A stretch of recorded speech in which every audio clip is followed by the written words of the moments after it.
Sunrise, crimson red. Another day, another dream inside my head. Fozi TV calling out my name. Liverpool legends playing their game. Barnes and Kenny on the screen. A football fantasy so keen.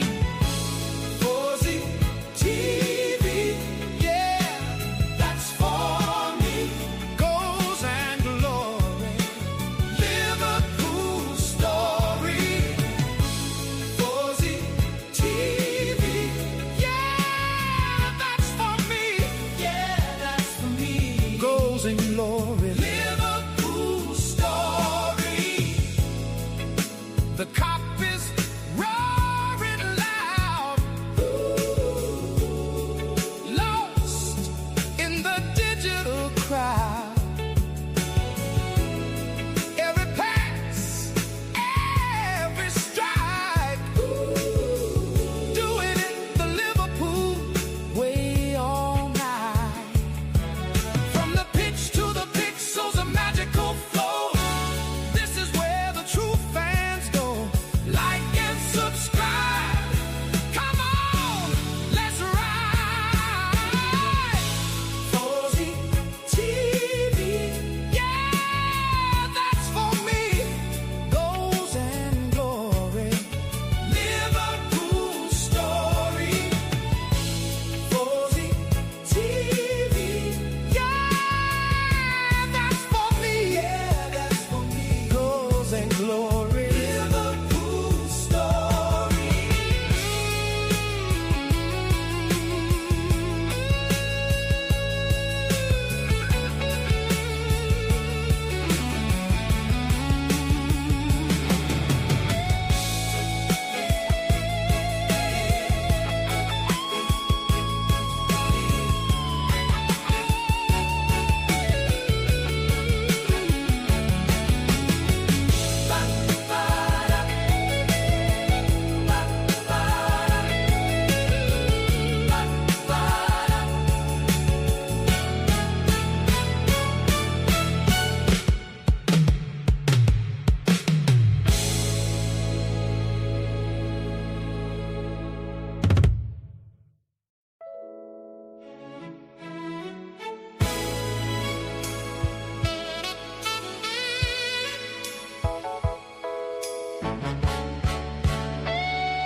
Sunrise, crimson red.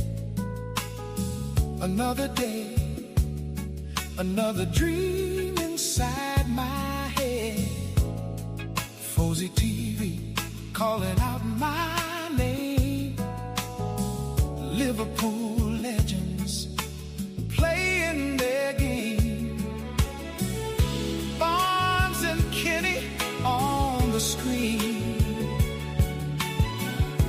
A football fantasy so keen. Fozi TV, yeah, that's for me. Goals and glory, Liverpool story.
why. Every fan wants the inside. Fozi TV, Fozi TV. Back on your screens for the latest news. Fozi TV, Fozi TV. Who we signing? Who is going to? Fozi TV, Fozi TV. Contract talk and the breaking news. Fozi TV, Fozi TV. Say the name, I'll bring the truth. Agent calls on a Tuesday night. One more clause and it might be right. Club to club with the papers ready. You know the move when the pitch gets heavy. Some stay, some wave goodbye. Some walk out with the red still bright. Every post got the fans in motion. Every update causes that commotion. Hold up, wait, check the tape. Big move coming, bust the shape. New deal, buy. Tell me why. Every fan wants the inside. Fozi TV, Fozi TV. Back on your screens for the latest news. Fozi TV, Fozi TV.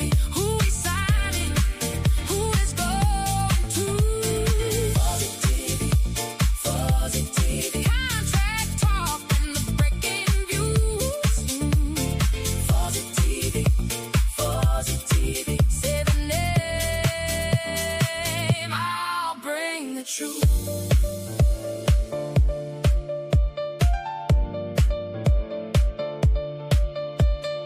One by one, let it land in black and white. We understand. Signed, sealed, gone by dawn. Then we move and the show goes on. Fozi TV, Fozi TV. Back on your screens for the latest news. Fozi TV, Fozi TV. Who we signing? Who is going to? Fozi TV, Fozi TV. Contract talk and the breaking news. Fozi TV, Fozi TV. Say the name, I'll bring the truth.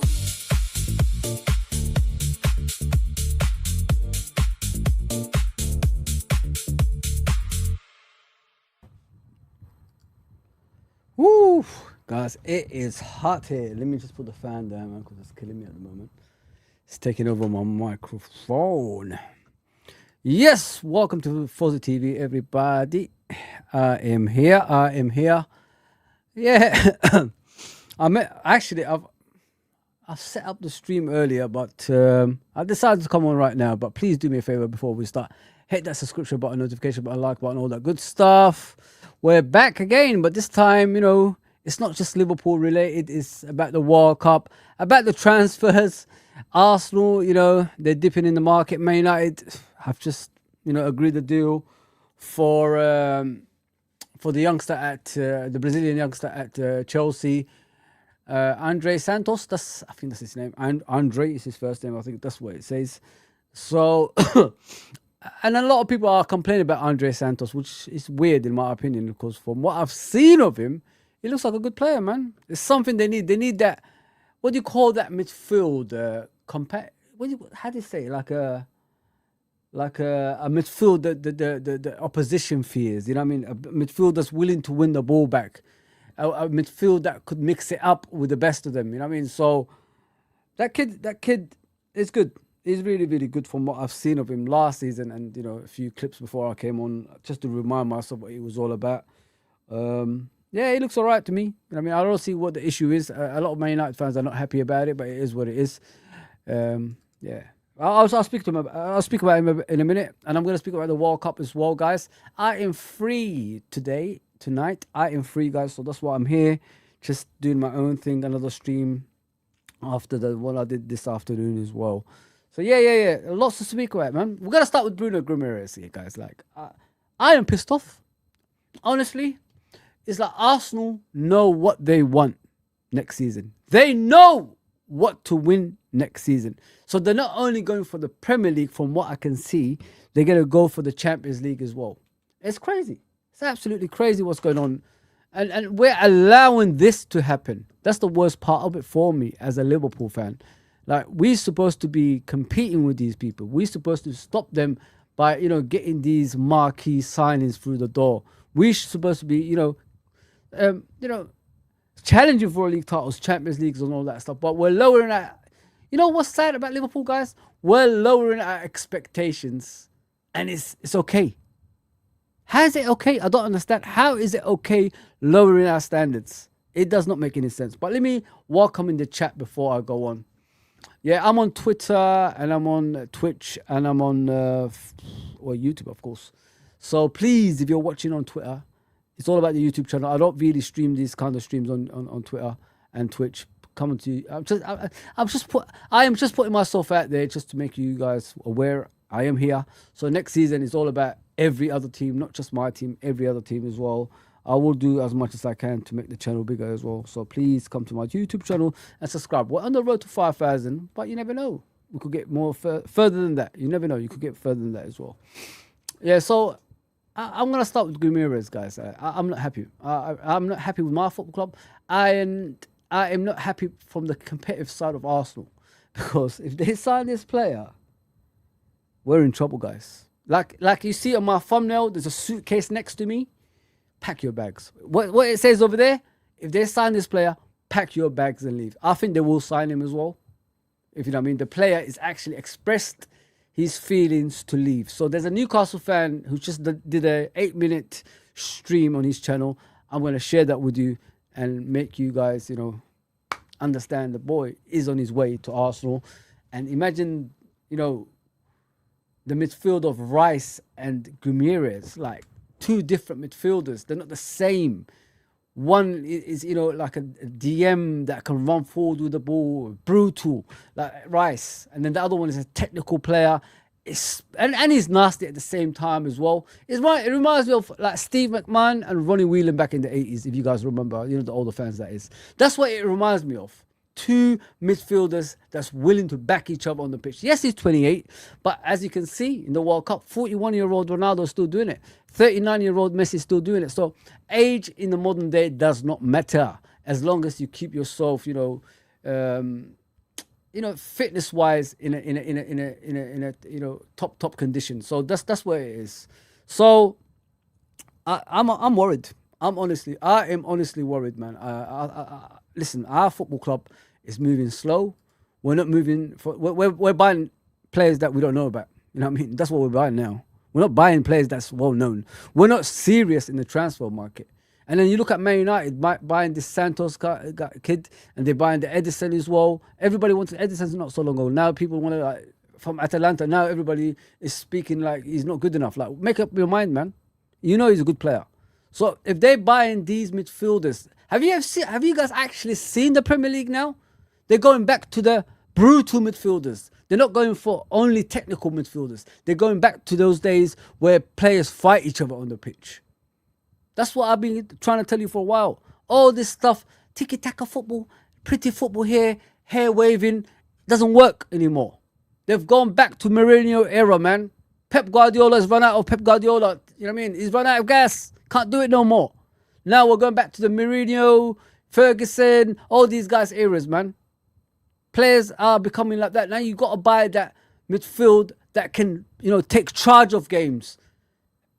Play football as well as, have that brutal side to them as well. Scary, man. It really is scary. The thing, when I'm looking at Bruno Guimaraes going to Arsenal, the thing that impresses me the most is they're not just settling for the Premier League next season. They're willing to go for the Champions League as well. And that's scary, man. That is scary. These two guys in midfield, and you got Zubamendi there as well, covering them. Listen, and Moreno, the list goes on. Scary times, man. Scary time. While my club, people telling me to calm down. Wait. Listen, I've waited so long in the past to the last day of the transfer window, and I've seen nothing come in. Why do you want me to wait? And you guys wonder why I tell you guys, let's get the marquee signings first. Let's get them through the door first. Not these Mickey Mouse signings. I don't want that. I want marquee signings coming through the door first. This is why. We've got to be serious, man. We're letting our rivals strengthen while we get weaker. Wake up. Oh, man. It's the end. Pack your suitcases, man. It's Arsenal season again, man. Scary times ahead. Big up Abdul, bro. Big up. Assalamu alaikum, bro.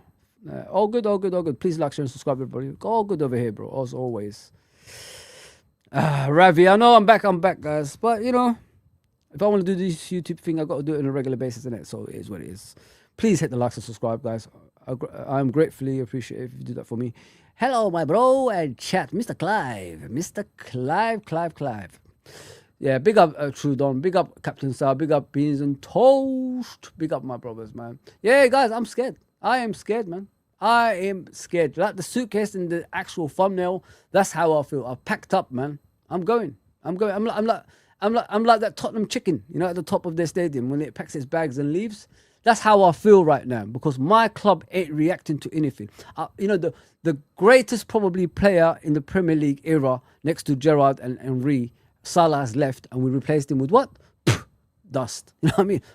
Dust. That's what we did. You know what I mean? There you go. Right across the screen. That's what we done. Dust.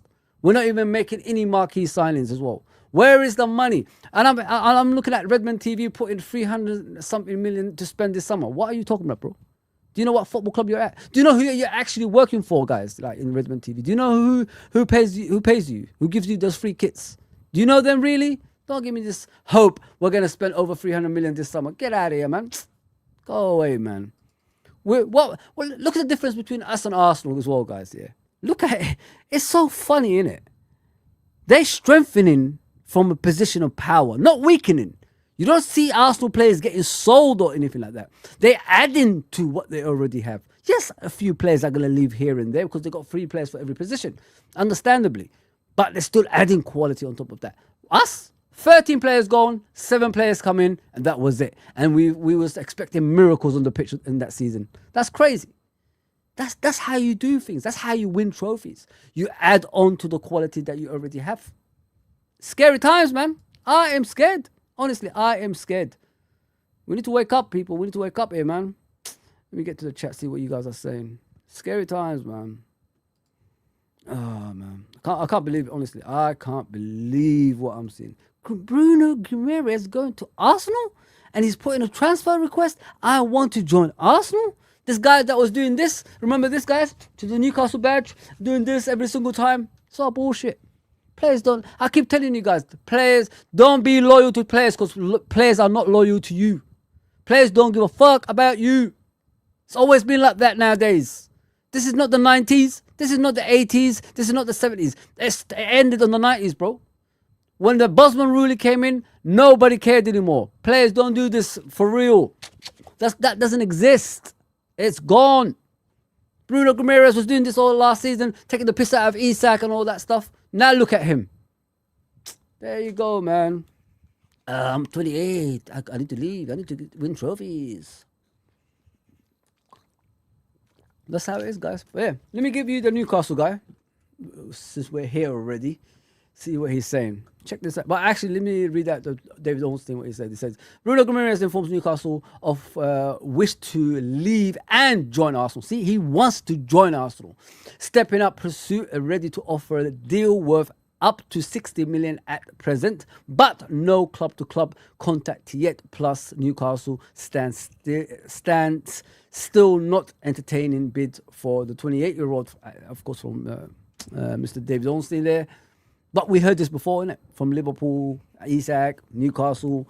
He's not leaving. Eventually, he left. There you go, people. They don't want to go through the same thing again, disrupting the season. The player is not going to play in the preseason. They don't want to go through that. So this is going to be done quickly. Let's just be honest there. Yeah, it's always like this. It's scary times, man. Scary times. Please like, share, and subscribe, guys. I am gratefully appreciate if you could do that for me. If not, if you don't like to subscribe, it's fine. Just hit the like button for me. Just hit the like. Please do that for me. That's it. That's all I ask for. The more likes we get, the better for the channel, as you guys know already.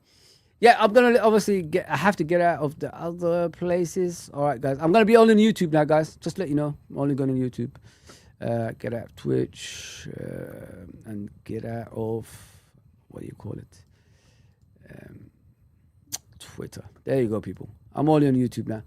I don't want this misleading numbers on here showing me. So this is the Newcastle guy. What's his name? Magpie Channel TV, guys. So let's just see what he's saying. The true reality might be in this video, actually. You know what I mean?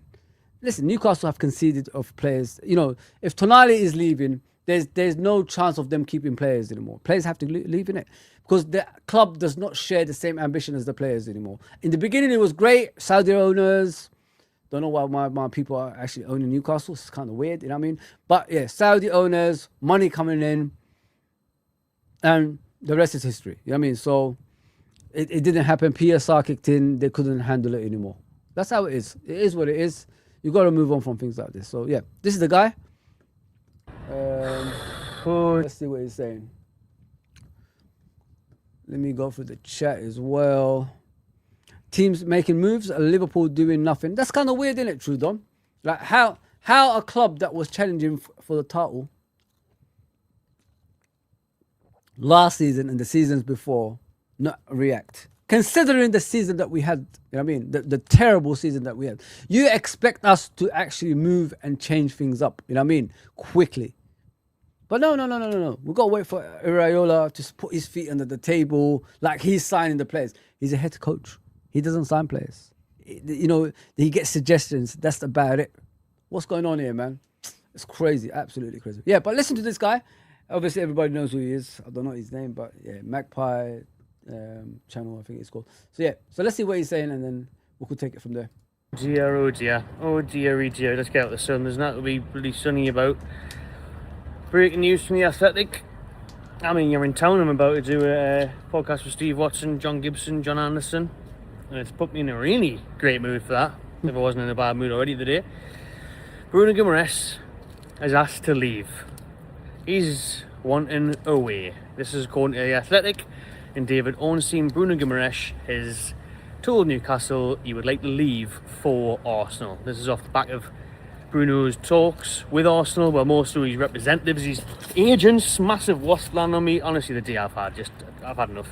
But yeah, Bruno's agents, his reps have been in talks with Arsenal, trying to get him a move. Arsenal offered 55 million. That was obviously rebuffed by Newcastle. Bruno's just exited the World Cup with Brazil. He's put out a very emotional message on his social media, as Bruno normally is, you know, wears his heart on his sleeve. And maybe this is an emotional response to that. And he's probably thinking, at 28 years old, I've just been knocked out the World Cup. I'm entering my prime. Flies and wasps and everything everywhere, but it is boiling hot in the tune. And he's probably thinking, well, I'm going to get out of here. This is my last chance. My last few years of my career, maybe I've got one more World Cup left in us, surely, but how many more Champions Leagues have I got in his? No, not next season with Newcastle. How many more cups have I got in his? You know, what's happening with Newcastle? We're just signing kids. You listening, guys? So maybe he's thinking this project's no longer for me, just like Tonali did, Gordon did, Isak did, Tino Livramento does.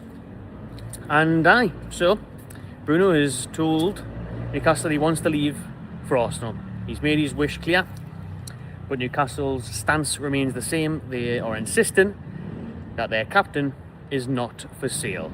Arsenal are apparently willing to pay £60 million, which is an absolute joke. Yes, Bruno might be 28. He's got 2 years left on his deal. We have an option of a final year. Big up, Captain Sal. So 3 years technically. And Arsenal think they can get him for 60 million. Listen, he's 28 years old. Of course, they're going to pay the right price for him. If Newcastle, I think Newcastle will stretch to 80, 70, 80, something like that. And if Arsenal want to win titles, listen, if you buy the player and you're winning titles, do you actually care how much it costs? No. If they're going to stretch to 80, because I say that because Man United bought Casemiro for 75 million when he was 30 years old. This guy's 28 years old. So say 5 to 6 years at the top maximum. Maybe that's what it is. I mean, he can't go further than that. So if he's going to bring you Champions League, Premier League, consistently in the next 2 to 3 years, there's no problem. Because if you look at the Premier League, there's no more Jurgen Klopp, there's no more Pep Guardiola. So it's free for all, especially Arteta, who's already won the league last season. So he's going to try go again, innit? That's what he's going to do. So what do you do in that situation? You buy Morgan Rodgers, you buy, obviously, you get rid of Trossard, you bring in Bruno Guimaraes. So when you bring in these two quality players, you're actually making your squad even better. So it's scary. It is really scary. You got to look at it from a point of view of strength and depth, strength from a position of power. They're not going to let go of players like Liverpool did last season. They're going to keep what they need to keep and get rid of what they need to get rid of. That's the difference between the two clubs. Liverpool did not think like, oh shit, if we get rid of these players, it's gonna be a detriment to the Premier League. You know what I mean? They didn't think like the Champions League. They just went into it. Let's buy all the superstars that we can and get rid of as much as we can without worrying about it. There was no worry. There was no thinking. Remember what they used to tell us? Liverpool is the most well-run club in world football. But I think we've stepped away from that because the genius in the actual football club was a manager called Jurgen Klopp that did all that stuff behind the scenes. When that genius disappears, this is what you become, what we seen last season. You know what I mean? You let a manager stay in a hotel of next to the airport of Manchester, and he goes up and down for holiday every single time. That's not proper football run. That's not how football should be run. It's a joke. It's an absolute joke, man. I mean, so we're no longer, when Liverpool fans are telling you they're great businessmen, great businessmen don't do that. Like Captain Sal said in the chat, I saw that, Captain Sal. I see everything, bro. Cronkies are richer, so they are willing to go the extra yard. Apparently, FSG have sold the Penguins. Why are you selling us, man? You're not doing anything for us. You sold the Penguins for over $1 billion. Why don't you sell us? Just give us someone that's only solely focusing on Liverpool Football Club, that wants to spend for Liverpool Football Club, that wants Liverpool to do great. The thing with these people who's in charge of these, who's in charge of us at the moment, guys, the competitive side, they don't understand. We, in this league, we are competitive. We want to fight for titles. We're willing to do by any means necessary to win titles. But the thing that's holding us down is the mentality of these owners that don't have that competitive side. They don't know why Liverpool fans are always adamant. They desperate for titles and all that stuff. They don't know because they don't study Liverpool Football Club like we do. So the more this continues, the more we'll be here. Look at Arsenal, like I said.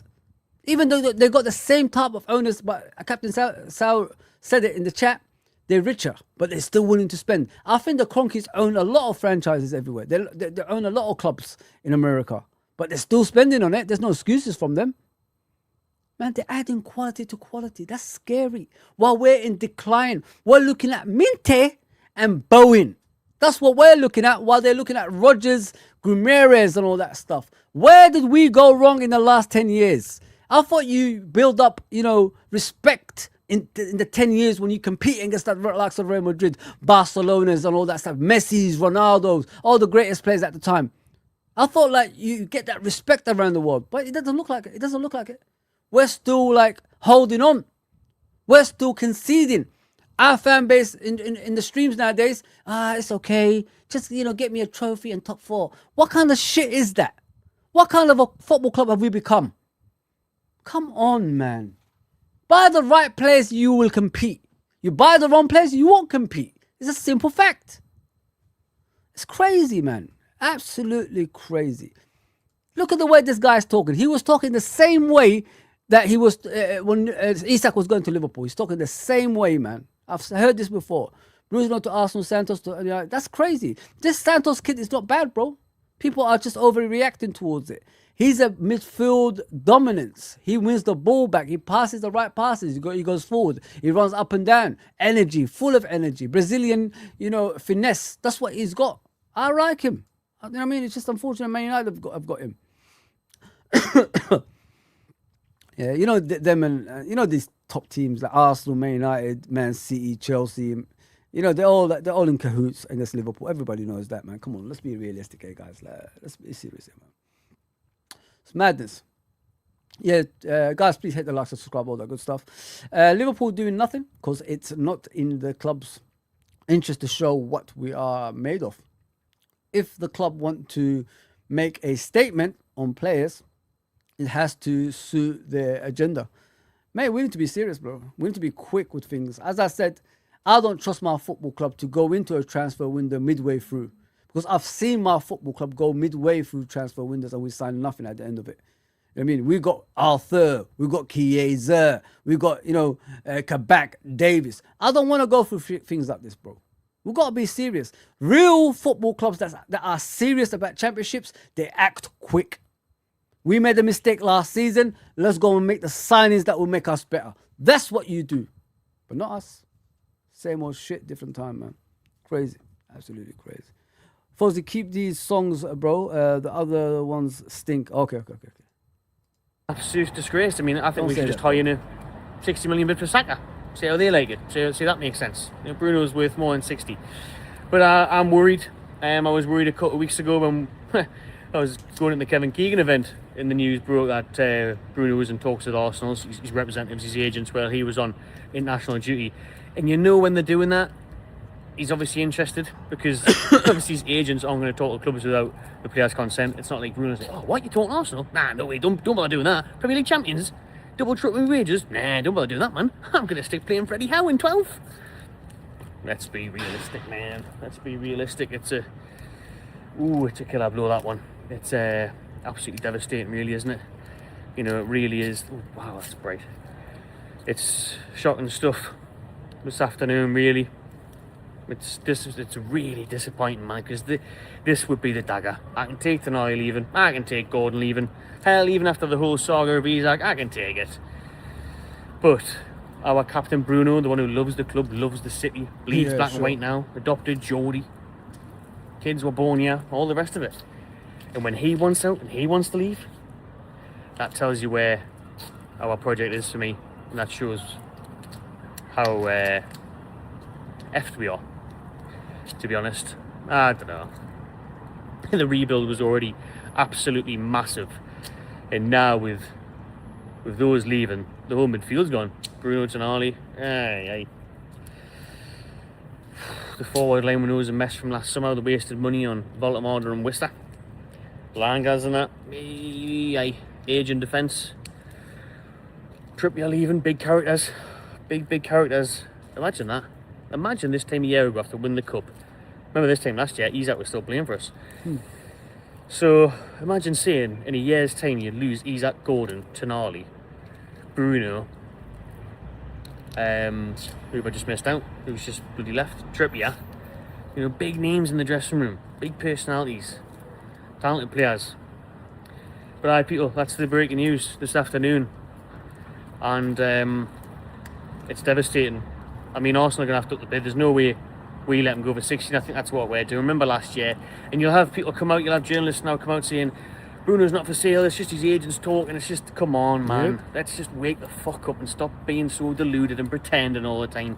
Like last year when Thank you very much, sir. Local journalists saying he's not for sale. I've heard from the club he's going nowhere. Like, obviously he was going to go. It's just a case of getting the right money for him. And it'll be the same with Bruno. It'll be harder to get with Bruno with his age. We're also going to have to put a lot more in than 60 million. To be honest, I reckon like 80 gets it done. I think it would be 80, 90 million would easily get it done for Bruno. I think it's too much for that. Which, I kind of put a price on Bruno.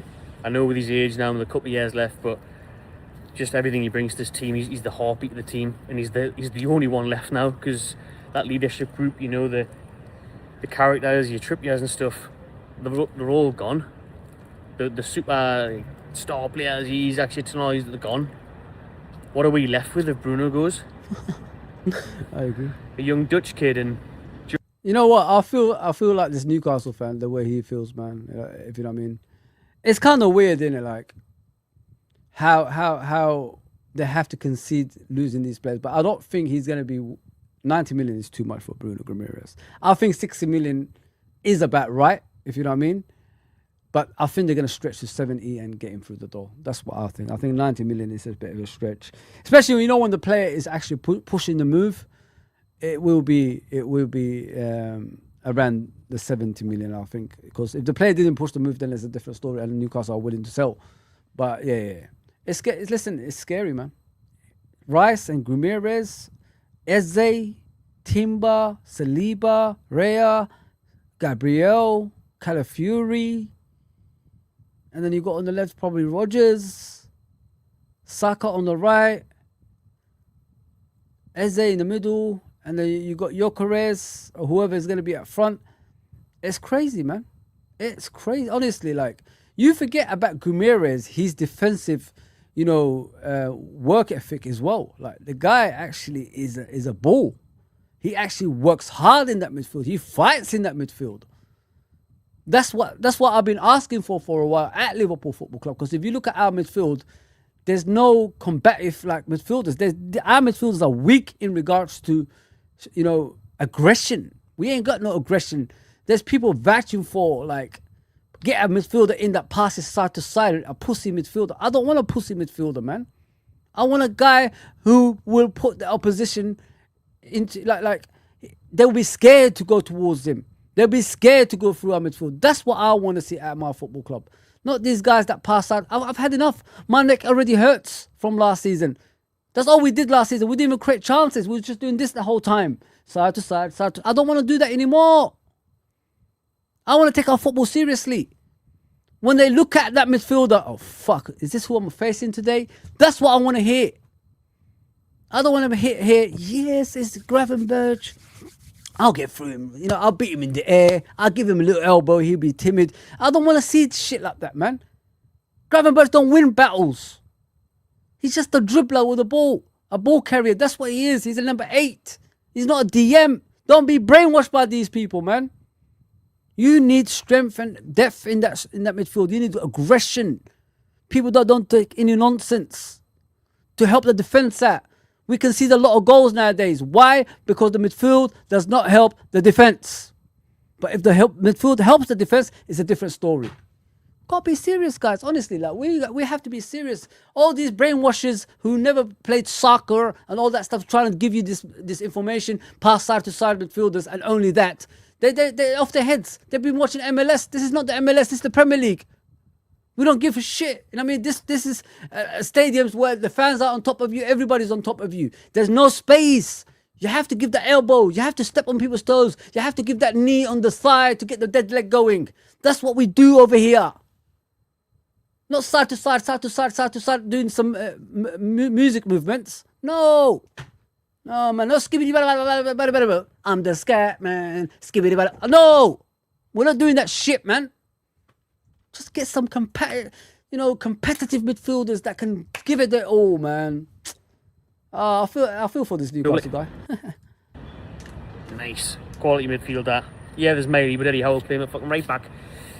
And there's so much to do. But it's just really, really devastating and worrying that Bruno's asking to leave. It is like when he is the one asking to leave. You can see, that people's personalities who have left are good, and they're going to, be off at the first chance. Listen, if you don't get the likes up, you like Arne Slot and you like Donald Trump and you like all those evil people, man. Just get the likes up, man. If you don't like it, that means you like all the evil people in the world. But Bruno, you thought, he's going to be here for life. He's the boy. He's a Geordie now. But it shows where we're at. And the realisation's there, and it's crap from everyone. It's crap from the Premier League, it's crap from FFP, it's crap that we have to sell our best players and we can't progress, and it's, do you see what I'm saying, guys? Do you see how the Premier League has become now? Like, these guys think like just throwing money is good for the league, it's good for you, but the rest of us are going to be struggling because you're just buying whatever you want. You want to buy a league. Man City is irrelevant to me. Chelsea is irrelevant to me. I don't take those teams seriously because they bought their titles. At least Arsenal are spending what they earn. You know what I mean? Not like they're buying titles. They're spending what they earn. That's why they're champions. That's why Liverpool before them are champions. Because we earned the right. Let's just say about 20 years from now, 30 years from now, Chelsea and Man City is going to be like Blackburn. Jack Walker bought the league for Blackburn. Abramovich bought the league for Chelsea. The Sheikh from Man City bought the league. That's what they're going to be remembered for. I don't want to be like that. I want to earn the right. But the thing is, my owners have to spend the right time at the right place as well. We know what we need. I'd rather have at a football club that we know what we need than not. We know what we need. A DM, right back, 2 wingers that could do their bits, and That's it. And a centre back, and an extra centre back that could help at the centre back position. That's all we need. 5 players max. That's all I want. I'm not looking at for the 7, 8, 9, 10 anymore. I'm looking for 5 players. Give me those 5 players, then we can compete for stuff. That's all I want. That's all I want. His wages after finishing 17th 2 years in a row, and then we can't keep Tonali, we can't keep Bruno. And these players want to leave, and I don't blame him.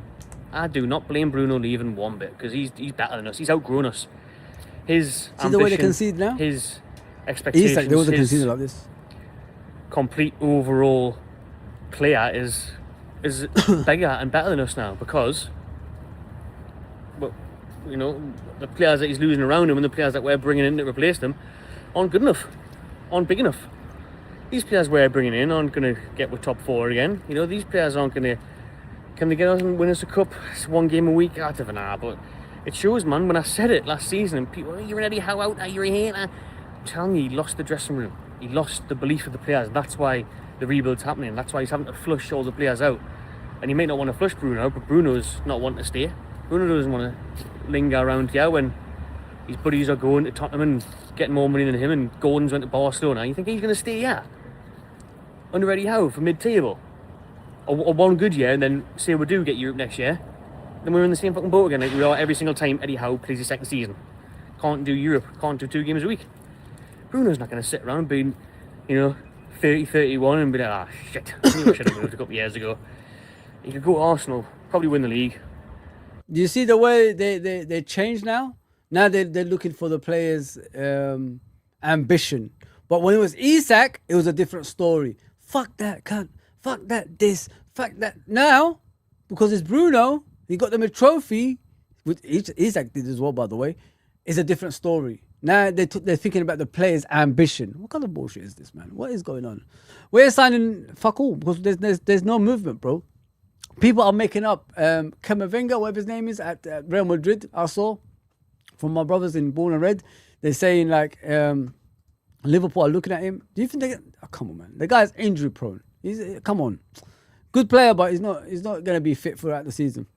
We can't add to the injury prone players that we already have. I'm sorry. Liverpool only signed Victor Munoz. They haven't signed anyone else yet. We need a right back, centre back, DM, left wing, right wing, and a number 9. I think Gakpo is fine for now with the number 9. I think we need an extra centre back, in my opinion, Abdul. Honestly, Facts Fozi is one of us. Get the heck. What are you doing to me, bro? Don't put me in a snake group, mate. I'm sorry. I'm not a snake guy, man. I love that shit. Don't bring me with your group, man. This is a tune. Thank you very much. And my stuff is actually from Sean, so it's all good, man. Yeah, nearly hot in here. Settings. I'm dying here, guys. I am sweating, man. Oh my God, it's awful. I don't know how I am bringing you this, man. And how many minutes have I been here? Like 45 minutes. I'm the greatest. I don't care what anyone says to me. I just talk and just go on, man. I like it. Yeah. So listen. I think Bruno Ramirez is definitely going to join Arsenal. He's going to strengthen them. He's going to make them more powerful, not only domestically, in Europe as well. So watch this space, man. Watch this space. You guys, listen, we've been sleeping on this shit, man. We've been sleeping on this shit. So let's go to Hussam. He's talking about Liverpool now. So let's see what he's saying about Liverpool. I've got a few things for you guys. I'm free, man. I'm free like a bird. Like that parrot that left me. The parrot didn't come back, man. It left. It's gone now. Poor parrot, man. So let's listen to Hussam, see what he said about Liverpool's transfers. Then we move on to other stuff. Of course, I promised you about the Man United one. And I think that's it. The Santos. I think it's Santos. Yeah, I think so. And Tottenham are signing some more, man. Scary times ahead. Gentlemen, we need to get things going, ladies and gentlemen. We need to start getting active in this transfer window. Obviously, I know we signed Munoz, but we'll speak about, the incomings and the outgoings and all that type of stuff in a bit. Bismillah ar-Rahman ar-Rahim. Hello, everyone. Welcome back to the channel. Welcome to another pre-recorded video on my club, Liverpool Football Club. Big up to every single one of you guys. Please make sure you guys are liking, make sure you guys are subscribing, share this video everywhere as well. And don't forget to check out our sponsor, OK Jersey. Use code MHF for 8% off. Suzanne needs to sort out the microphone, bro. Big up 6 times, man. Big up, bro. I hope you're okay, my brother. Appreciate you as always, man. Big up Captain Sal, my guy. Big up, bro. I'll be okay. Oh man, if we don't fucking do anything in this transfer window, I swear I'll be fuming, man. Big up TW, bro. Always and forever, bro. I'm telling you guys, if we don't make any signings, you're gonna see Fozi. Oh man, I'll be taking people out on YouTube. I don't care. I've already did some. I'm gonna do some more. I don't care. All those people that support FSG, you better, buddy, hold on to your channels, man. I'm coming for you, man. I'm telling you, I'm coming for all of you. If we don't do any good transfer this summer, oh man, you guys are finished, man. You're finished. I'm telling you, man. You've destroyed my football club. I listen to you, frauds. You can't get away from this. You can't get away from supporting those frauds. Look at the way Arsenal is moving, man. They want to dominate Europe too, not just the fucking Premier League. Oh man. Wake up! That's where I got this shirt from, and all the Liverpool stuff that I wear on stream, and all the international stuff that I wear on stream. You get me? So instead of you paying £200 for the new Liverpool shirt, you can get now get it for £15. So and watch out for bigger discount codes and stuff to come. Anyway, let's talk about Liverpool Football Club. You know, guys, with us, there's so much that I want to say. But like, I don't want to go over the top. I don't want to be over the top negative, because I feel like we've already went through a roller coaster season. We've already went through a season where it was just like so horrendous. You know, the 9 losses in 12, the fact that we thought we would win the league or the Champions League. You know, infamously, I said a major trophy and a minor trophy, and we ended up like winning nothing, and it ended up being dreadful. We made Champions League towards the end. Arne Slot obviously was sacked. We brought in Iraola. You know, Liverpool are the football club, and I'm saying this as a Liverpool fan, but like I'm looking at it from the Premier League perspective, if you would like. And we're the club like that can either go like absolutely unbelievably good or absolutely unbelievably crap. Like I feel like our season is almost like such a big question mark due to the transfers and Iraola, and you know, Iraola having to adapt to 2 games a week. Iraola is the manager I wanted. People who watch me will tell you, like, Iraola is the player, is the manager, sorry, that I wanted. I wanted Iraola. I was asked on streams, who would you take? I said Iraola. I was asked, would I take Iraola? And I said, yes. So Iraola is the manager that I wanted. I wanted Iraola at the football club. I really like Iraola. I like his philosophy. I like his attacking football. He can play possession football as well. You know, we've seen them. They've come up against Man City, against Arsenal, and played them off the park with Iraola in charge, you know. So he plays that, you know, beautiful brand of football, if you would like. But he needs the players to be able to execute said brand of football. I'm going to show you guys the state of the Liverpool squad in a bit, but I just want to say, like, you know, to be honest, yeah, I asked him that question, and he said he wanted Iraola, so I can't say he didn't say that. He did say that. Jump start stats. I don't know who you're talking about. If you're talking about the Santos kid from Chelsea, that's Chelsea for you, innit? They have this relationship with Man United, bro. Don't know why. And if you're talking about Bruno Ramirez, well, he's not going to stay at Newcastle, is he? He's 28. How long can he wait to get, you know, a major trophy in his cabinet? So, yeah, it's time to go, bro. At that age, listen, he served his time over there. It's time to go. It is what it is. I know, jump stats. That's how it is, bro. That's how Chelsea's always been. Even though they got the new manager in, they're still doing the same shit. Liverpool sucks. I mean, to say every transfer window, is it? Yeah, I agree. Well, shit, man. I can't believe it, mate. I honestly can't. How did we get rid of Kwanzaa and didn't replace him? That's another thing as well people don't talk about. Kwanzaa left Liverpool Football Club and there was no replacement. Make that make sense, guys. You know what I mean? A centre-back, important one at that. At one stage, we picked him over Konate. He left and there was no replacement coming in. Make that fucking make sense, man. Honestly. And people are defending this, man. Do you know what I realized, guys? I'm not going to join these people, obviously. But I've realized that Liverpool Football Club deserve everything we're getting. I honestly think that now. Because if you look at our fan base, the way we act like calm, it's okay what's happening, you know what I mean? Not having to go at these people. It just shows, it goes to show we deserve everything we're getting, mate. We need to put our foot down. We need to remember what football club we're at. We need to start smashing shit, man. That's what we need to do. But no. I go on streams. Yeah, don't. They spent $500 million last summer for Z. you know, they did all they can. It's just, you know, Arne Slot wasn't doing the job that he's supposed to do. Yeah, okay. All right, mate. Yeah, 7 in, 13 out. Maths does not apply. From our perspective as Liverpool fans, like, I want to know what my expectations should be headed into next season. And I don't know that yet without looking at the players that we will sign. Like, are we going through a rebuild? Are we going through another transition? Or are we going to every season a fucking transition? And, you know, attempt to win the league, attempt to win the Champions League? I have no clue. I have no idea, because as things stand, we're kind of like in that vague, mysterious element. And, you know, I'll show you guys something just quickly. You know, and this is something I've done on stream like multiple times before. But for the ones that are watching me for the first time, don't forget to check out our live content as well. Let me just share to you guys. This was the Liverpool squad last season. So the thing that I'm going to show you on the squad on display right now, this was Liverpool's squad last season. This was our team. This was our squad. Now, here's the issue that I have with this current visual that I'm showing you right here. Konate left the club. Robertson left the club. Salah left the club. Okay, so these three have already left. Now, Gakpo linked to a move away. McAllister linked to a move away.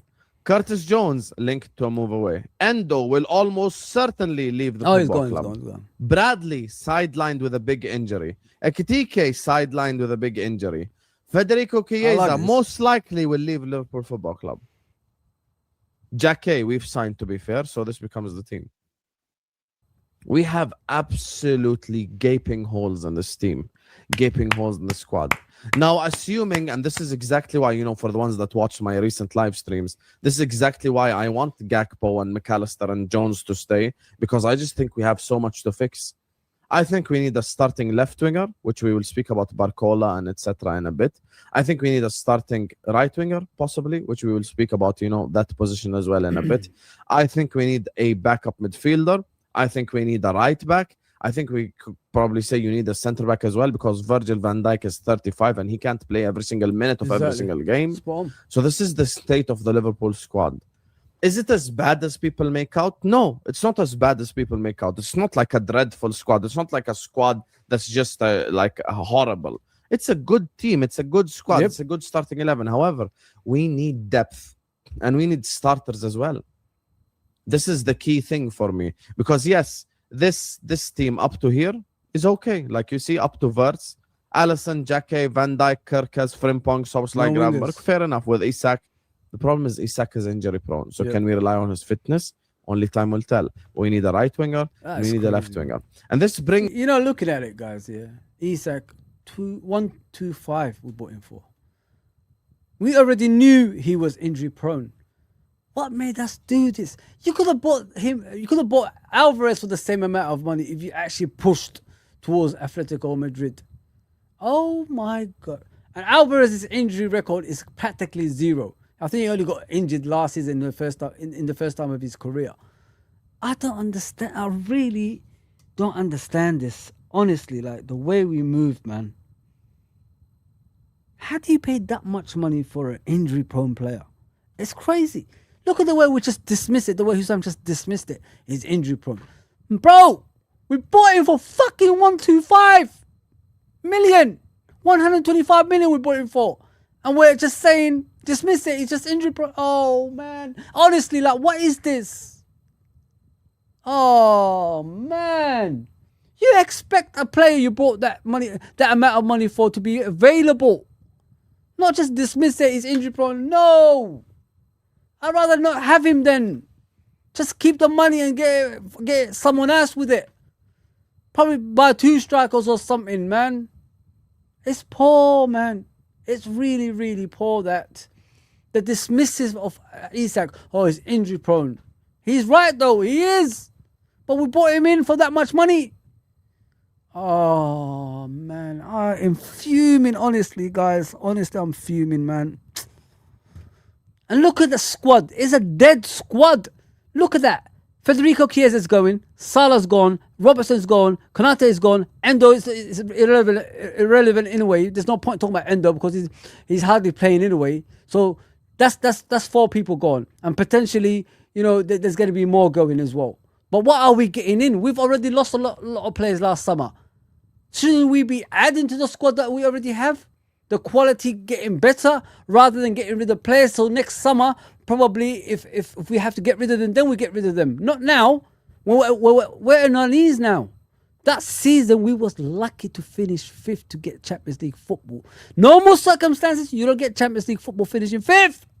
But we got lucky. We could have been playing Europa League or Conference League.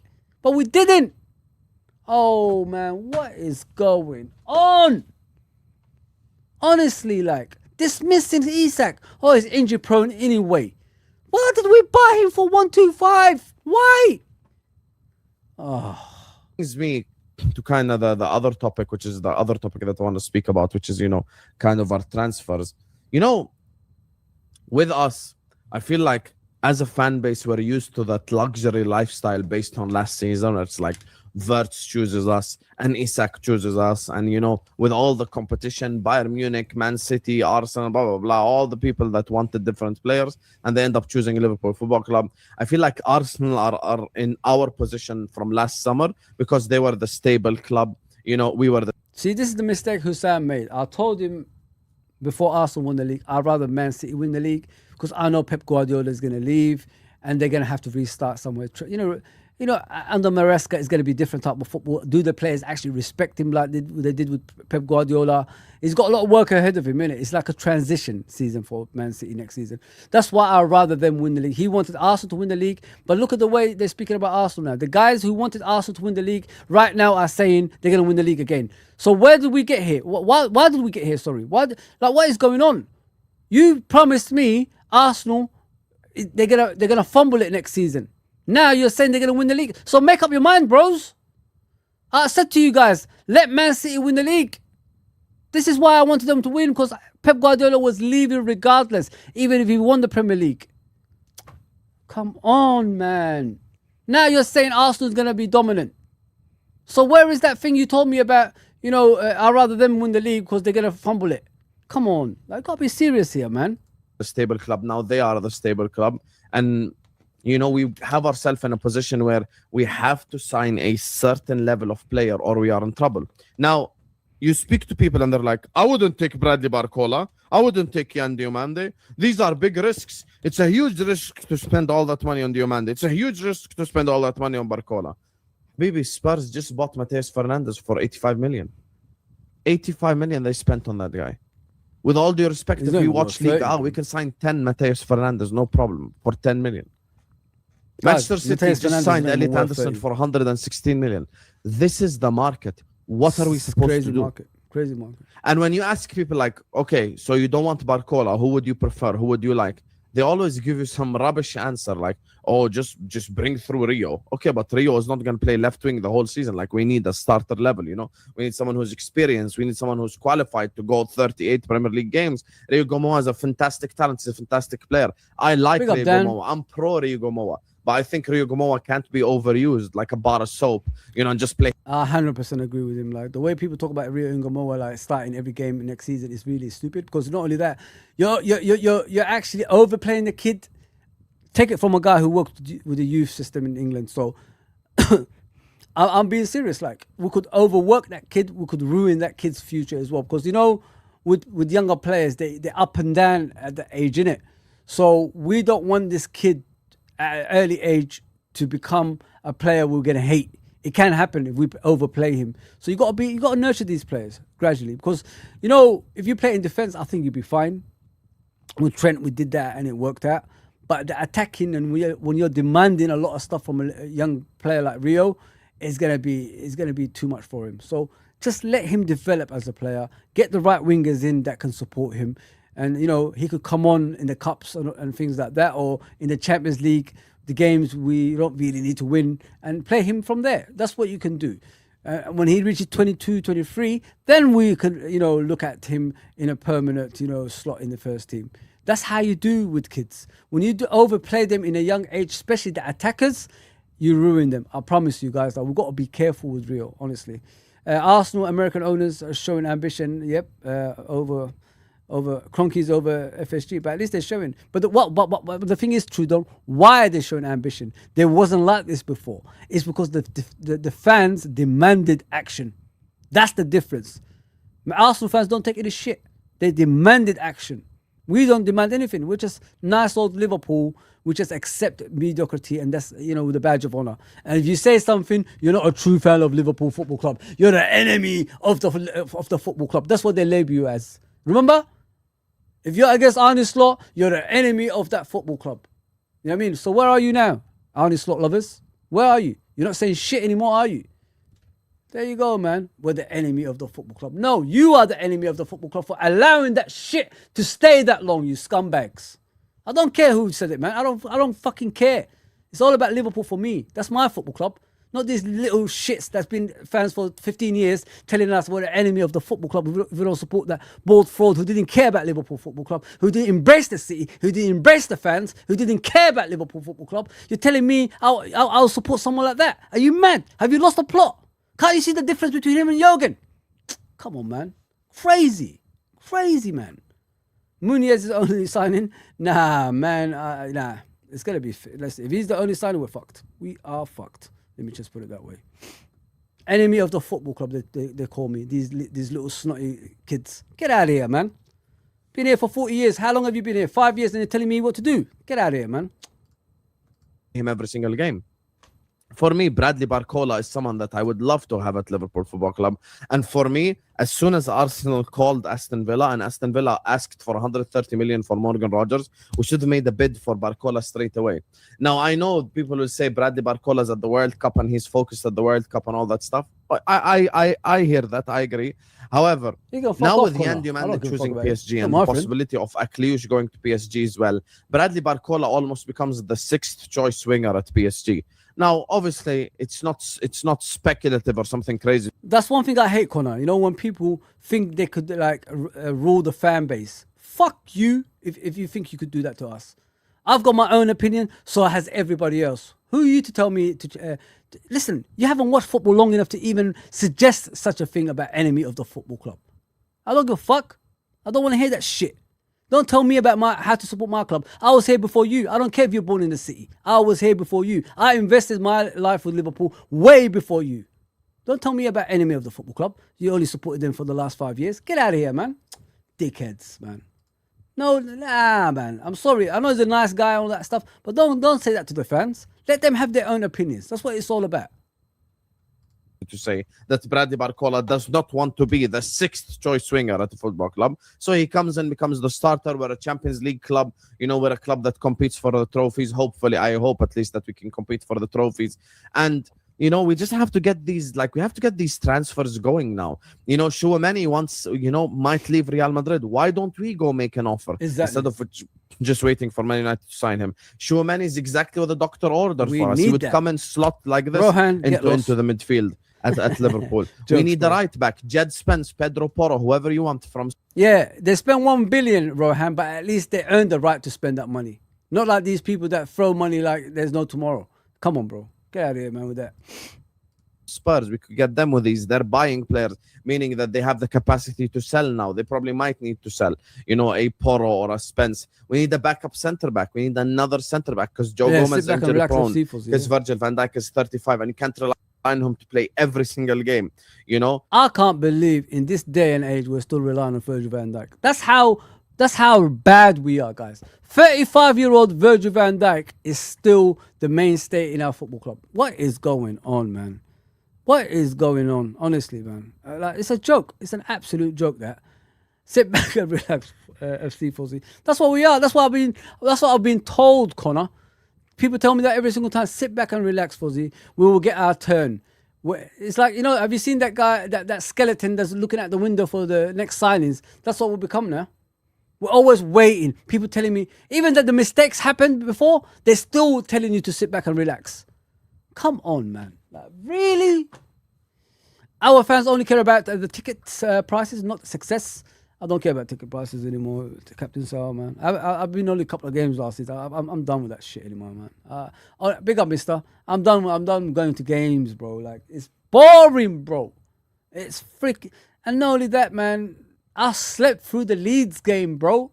I actually slept. I was waiting for someone to clip me up on Twitter or something, man. I was looking around Twitter thinking, oh shit, they got me.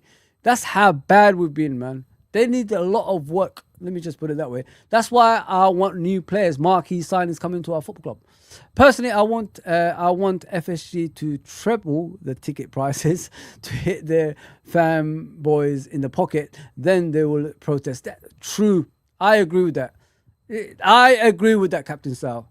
You should be the figurehead for that, bro. I'm telling you. Put the prices up for the tickets, man. I don't care no more. I ain't going anyway. So what's the point going to people that don't care about us? Honestly, like that's a good one. Honestly, Captain Sal, I like that. Put the prices up. Don't care about what the fans think, and you know, see the consequences after that. Yeah, I like that. I like that.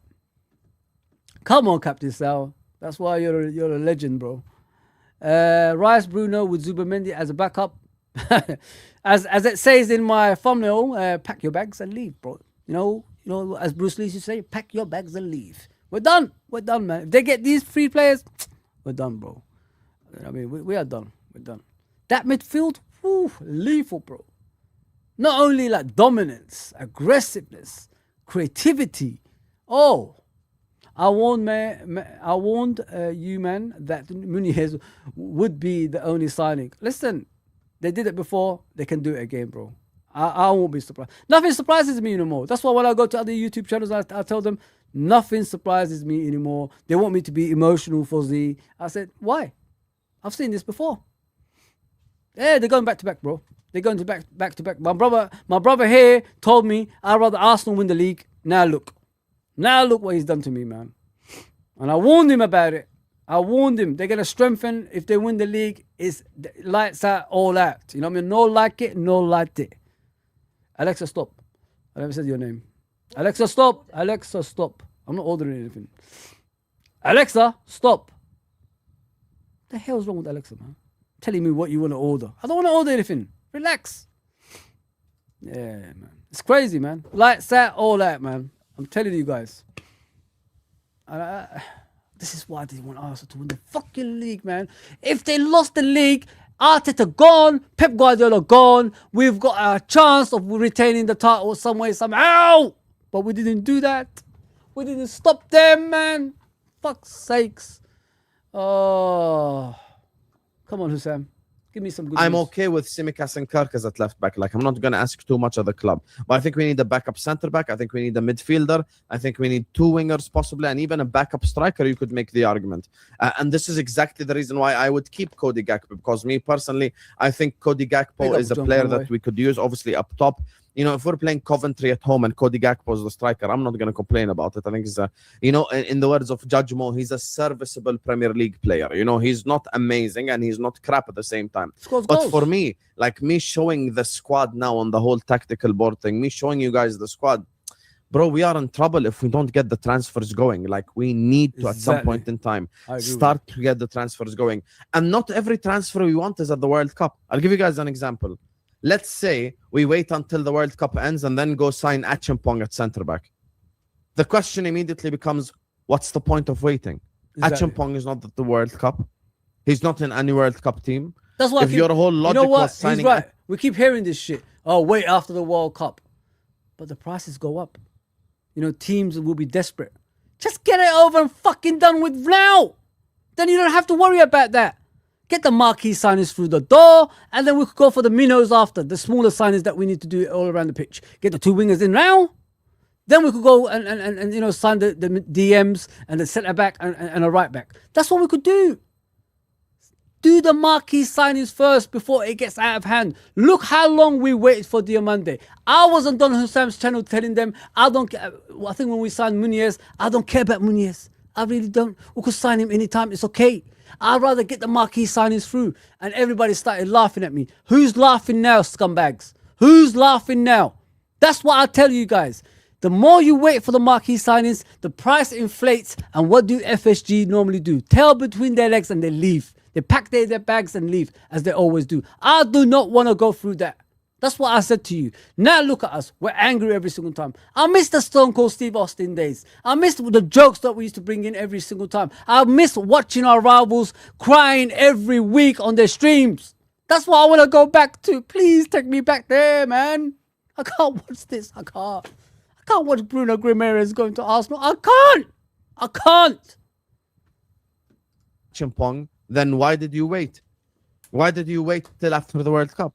If are we just gonna sign World Cup caliber players? Like, is that it? You know, maybe we're waiting for Morocco to get eliminated to sign Ayoub Bouaddi, which I would absolutely take. I think he's a Gravenberg that can pass. I think he's a very talented player, obviously. Very young, but has the potential to be one of the best in the world. To me, bro. You know, maybe signing Bouaddi, I think, would be a great idea. Maybe. Listen, Bouaddi is a good player, guys, but he's too lightweight for my liking. I think people are overthinking Bouaddi at the moment. He's not what we need. We need an aggressive midfielder in that area. You know what I mean? The kid can pass the ball side to side, great. You know what I mean? But what else can you do as a player? Can you score goals from midfield? Can you, have that aggressive side, which is, scaring the opposition? Nobody's gonna be scared of Bouaddi with unibrow and long hair like that. Come on, man. You gotta be serious here. We need some serious midfielders. You know what I mean? We don't need no one with a unibrow. I'm sorry, guys. Let's be serious. Where's the strength? Where's the African that needs food? That's what we need in that midfield. You know what I mean? Hunters. You know what I mean? Like a lion hunting. That's what we need.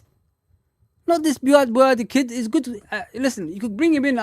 I'll still support him and all that stuff. But we need more. Premier League is different to other leagues. He will come in. He'll get bullied over here. He'll get bullied. I'm telling you, man. He'll get punched in the face, stepped on, and he will shit it. The kid's got long hair and a unibrow. He doesn't scare nobody with that shit. Come on, man. Love the kid, but come on. Let's be serious here. Why do we deceive ourselves with high expectations when we have these owners? I know, bro, but we're Liverpool Football Club. Captain Sal, man. Last year was a freak year. We are back to looking for crumbs once again. Expect nothing from FSG and you will know, and you will not be upset. That's what you meant to say, right? And you will not be upset. Bro, I'm tired. I can't go through this every season with these people, mate. You know, they brainwash FC, innit? That's what they are. If you look at my earlier stream, that's what I was talking about. They brainwash us to the extent of, we believe in what they say. It's so sad. It is, man. It really is sad. We're waiting for him. So it depends on who are we waiting for. Bouaddi, I think, would be a great idea. Maybe we're waiting for him. So it depends on who are we waiting for. The thing is, we are on the darkness right now. We don't know what the situation is with Bradley Barcola. Some reports are saying he prefers Arsenal over us. Some reports are saying these are fake. Some people, whatever it is, people are saying there is no final decision made. Morgan Rogers was another player, by the way, Liverpool liked, but 130 million. We're not going to pay 130 million for Morgan Rogers. I think that's too much money. So there are so many questions, but we need to start answering those questions. And I feel like Richard Hughes and Michael Edwards, obviously they were brought back because they're good planners and they know what they're doing and all that stuff. But we're now at a stage where it's okay, what are we actually doing here? And we need to get things going. We need to get the ball rolling. Anyway, those are my thoughts on Liverpool Football Club. Let me know what you guys think in the comment section down below. Don't forget to check out our sponsor. Follow me on Instagram and add me on the Snapchat. Love you all. Peace out. I know Arsenal is a big attraction. Yeah, I don't want to go for that one again. That's me. Yeah, listen.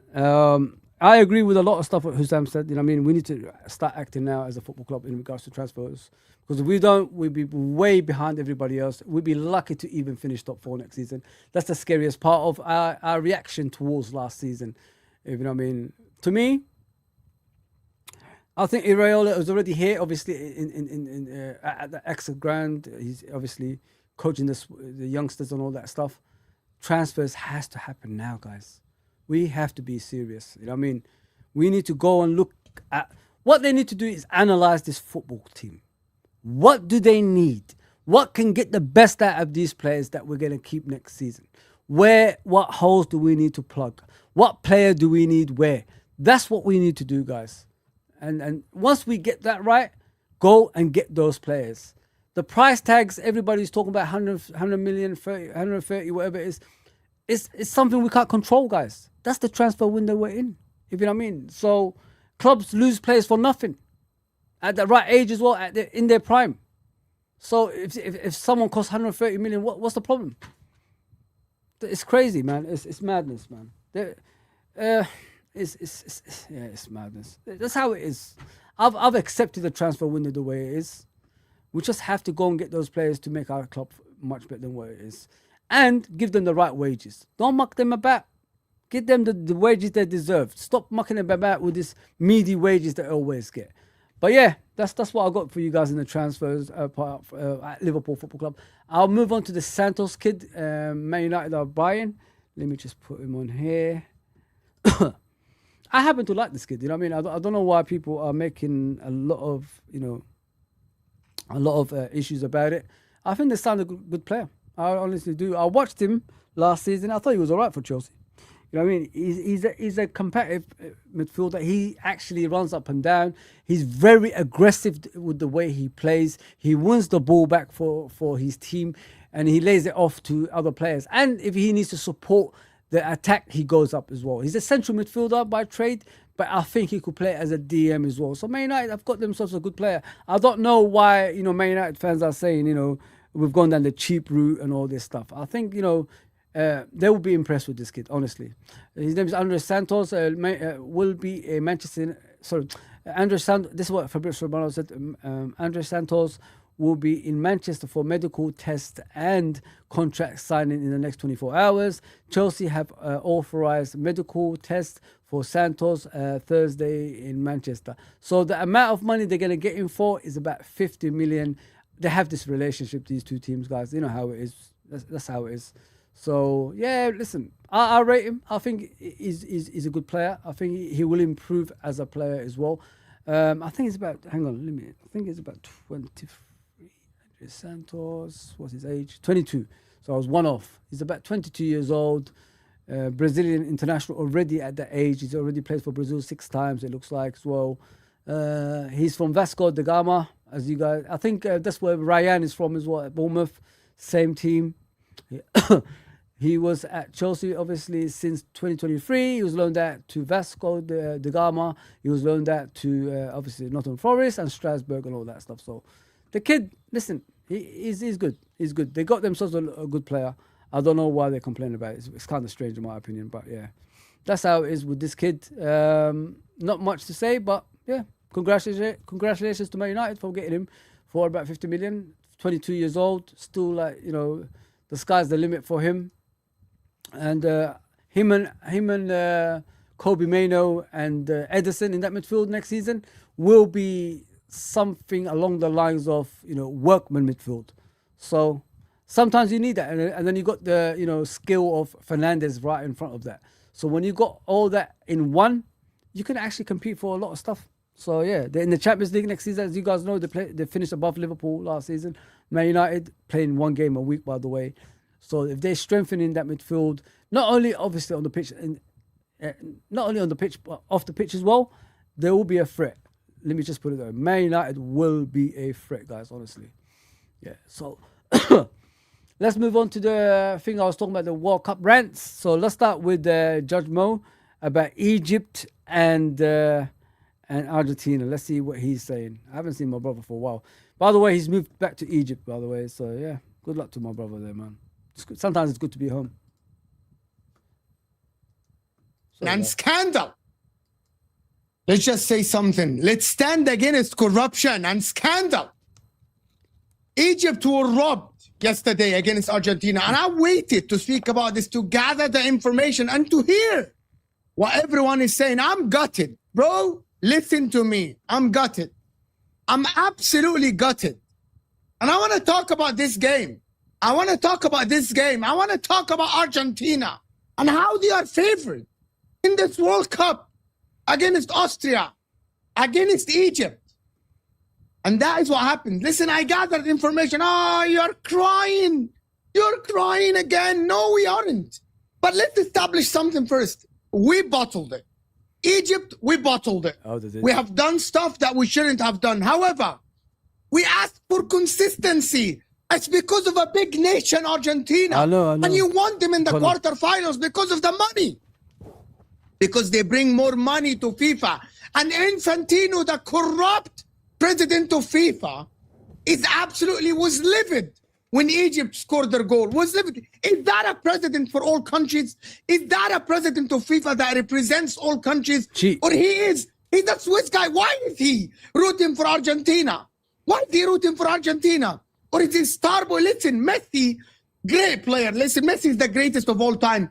The guy literally crawled back and carried his team again. And he said, I can't deny Messi anything. But that team is a bunch of whiners, is a bunch of cheaters. And if I say more, I'll get cancelled. If I say what I feel about this team, I'll get cancelled. But this team is a bunch of bitches that whine if things don't go their way. It started the last World Cup against the Netherlands, against France. They cry, they whine, they bitch. And Egypt, listen, I'm going to say. I love this guy, man. That's my brother there. That's my brother, Judge Mo, man. They're crying, they whine, the bitch. You're right, Connor. The accent is what kills me as well, man. I get this. Yeah, man. He's got a bit of Somali in him, the way he speaks. It's funny. Something. The boys, they made me proud. The boys played a hell of a game. The boys deserved the win. The boys played like men. They played like men. And I left the game. I was stunned. I didn't speak for an hour. I didn't say nothing for an hour after the game. And I was like, my wife was asking me, why are you so upset? And I'm like, because we played well. If we lost fair and square, I'll be okay with it. But we didn't. No. We asked for consistency. And let's start. Let's start right away. Hit the like button, people, if you're here. Yeah, leave a comment. Don't forget to hit the like button there, please, guys. New cap? No, it's not new. Yeah, maybe about a month. Yeah, Batman, isn't it? Batman, bro. I get these kind of caps now, innit? I want to get something else after this. I've got Batman, maybe Superman. I don't know. We'll have to wait and see. I like collecting hats like this. Hello, hit the like button and subscribe if you're new. But listen, I want to start by this. It's a foul, maybe. That is too soft. That contact happens everywhere on the pitch. And because it was in the build-up, I understand why you would go back, but you would call it 15 seconds before. You would go back. You put it. My problem is, and I'm coming to the problem later, you put this under the microscope. Okay. Now you're re-reffing the game. The referee didn't see it as a foul. Lisandro Martinez, again, as another Argentinian defender. They act tough when they're defending, like him, Romero. We go back to Gabriel Heinze. We go back to Otamendi. These dogs that play football, that was raised to play football. It was at this moment that go to injure players, that jump in two-footed tackles. Every time they're touched, they jump like bitches on the floor and they roll and ask for free kicks. You talk on the other side of the pitch, don't you? Jumping with two-footed tackles. We remember all of you. This is a stereotype. And I'm telling you, Argentinian defenders, this is a stereotype. From Otamendi, Gabriel Heinze, Ayala, back in the days, if you know what I'm talking about, the people that go to injure players. Freaking Romero wanted to injure his teammate Enzo Fernandez when Spurs played Chelsea a few years back. Because they do this. But once they get touched, they roll on the ground. They slap faces. They slapped Imam Ashur's face. And VAR didn't even look at it. VAR didn't even look at it. Romero, two-footed tackle. You can touch the ball all you want, but you cannot jump on a tackle like this. And you all know what I'm talking about. He got away with yellow cards throughout this tournament. He didn't get a yellow card. Okay, you say the standards, correct? You did this. You went and re-reffed the... I don't think he's seen me, man. I walked off yesterday. I said, nah, man. After that disallowed goal, I said, nah. I'm not watching this anymore, man. I've watched enough corruption of this World Cup already. I don't need to sit here and watch more corruption. I walked away and I put the graphic yesterday and you guys kept on texting me, come back. So I had to come back. And I told you they're going to lose. I said Egypt's going to lose this game, guys. And they lost. There you go. I even said it within the actual 90 minutes and they lost. There you go, man. It didn't even go to extra time. Slippy... Getco or something like that. Fozi, I think it's another first season where we signed only Chiesa. Oh my God, please don't say that, man. Listen, if they do that, at the door, innit? They have to be at the door, bro. They can't stay here, the owners. I'm sorry, mate. They need to sell us. They sold the Penguins. Sell Liverpool the same way, please. Just get out of my club. Guys, I'm here for a bit, man. Come on. Hit the likes and subscribe. Let's enjoy my brothers. There's another ones after this as well. Whatever you see in the thumbnail, we're gonna go through that. I'm free, baby. Game and checked VAR. Fine. I'm fine with it. I'm okay with that. You go, you check, you went to the monitor and you call the free kick. Fine.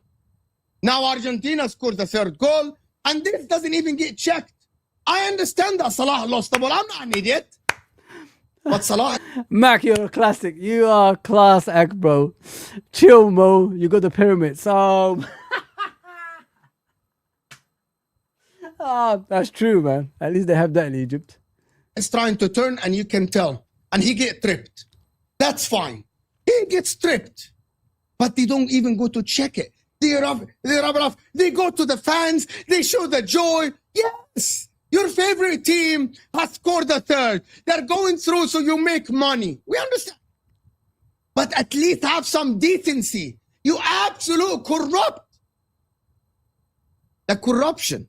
Again, it's Infantino. They want Argentina to go through because they don't want a quarterfinal of Egypt versus Colombia or Egypt versus Switzerland. They don't want that. Hell no. It doesn't make them money. Nope. People want to watch Argentina. That's what People you do. want to watch Messi. Yeah. We understand. So tell us from the beginning.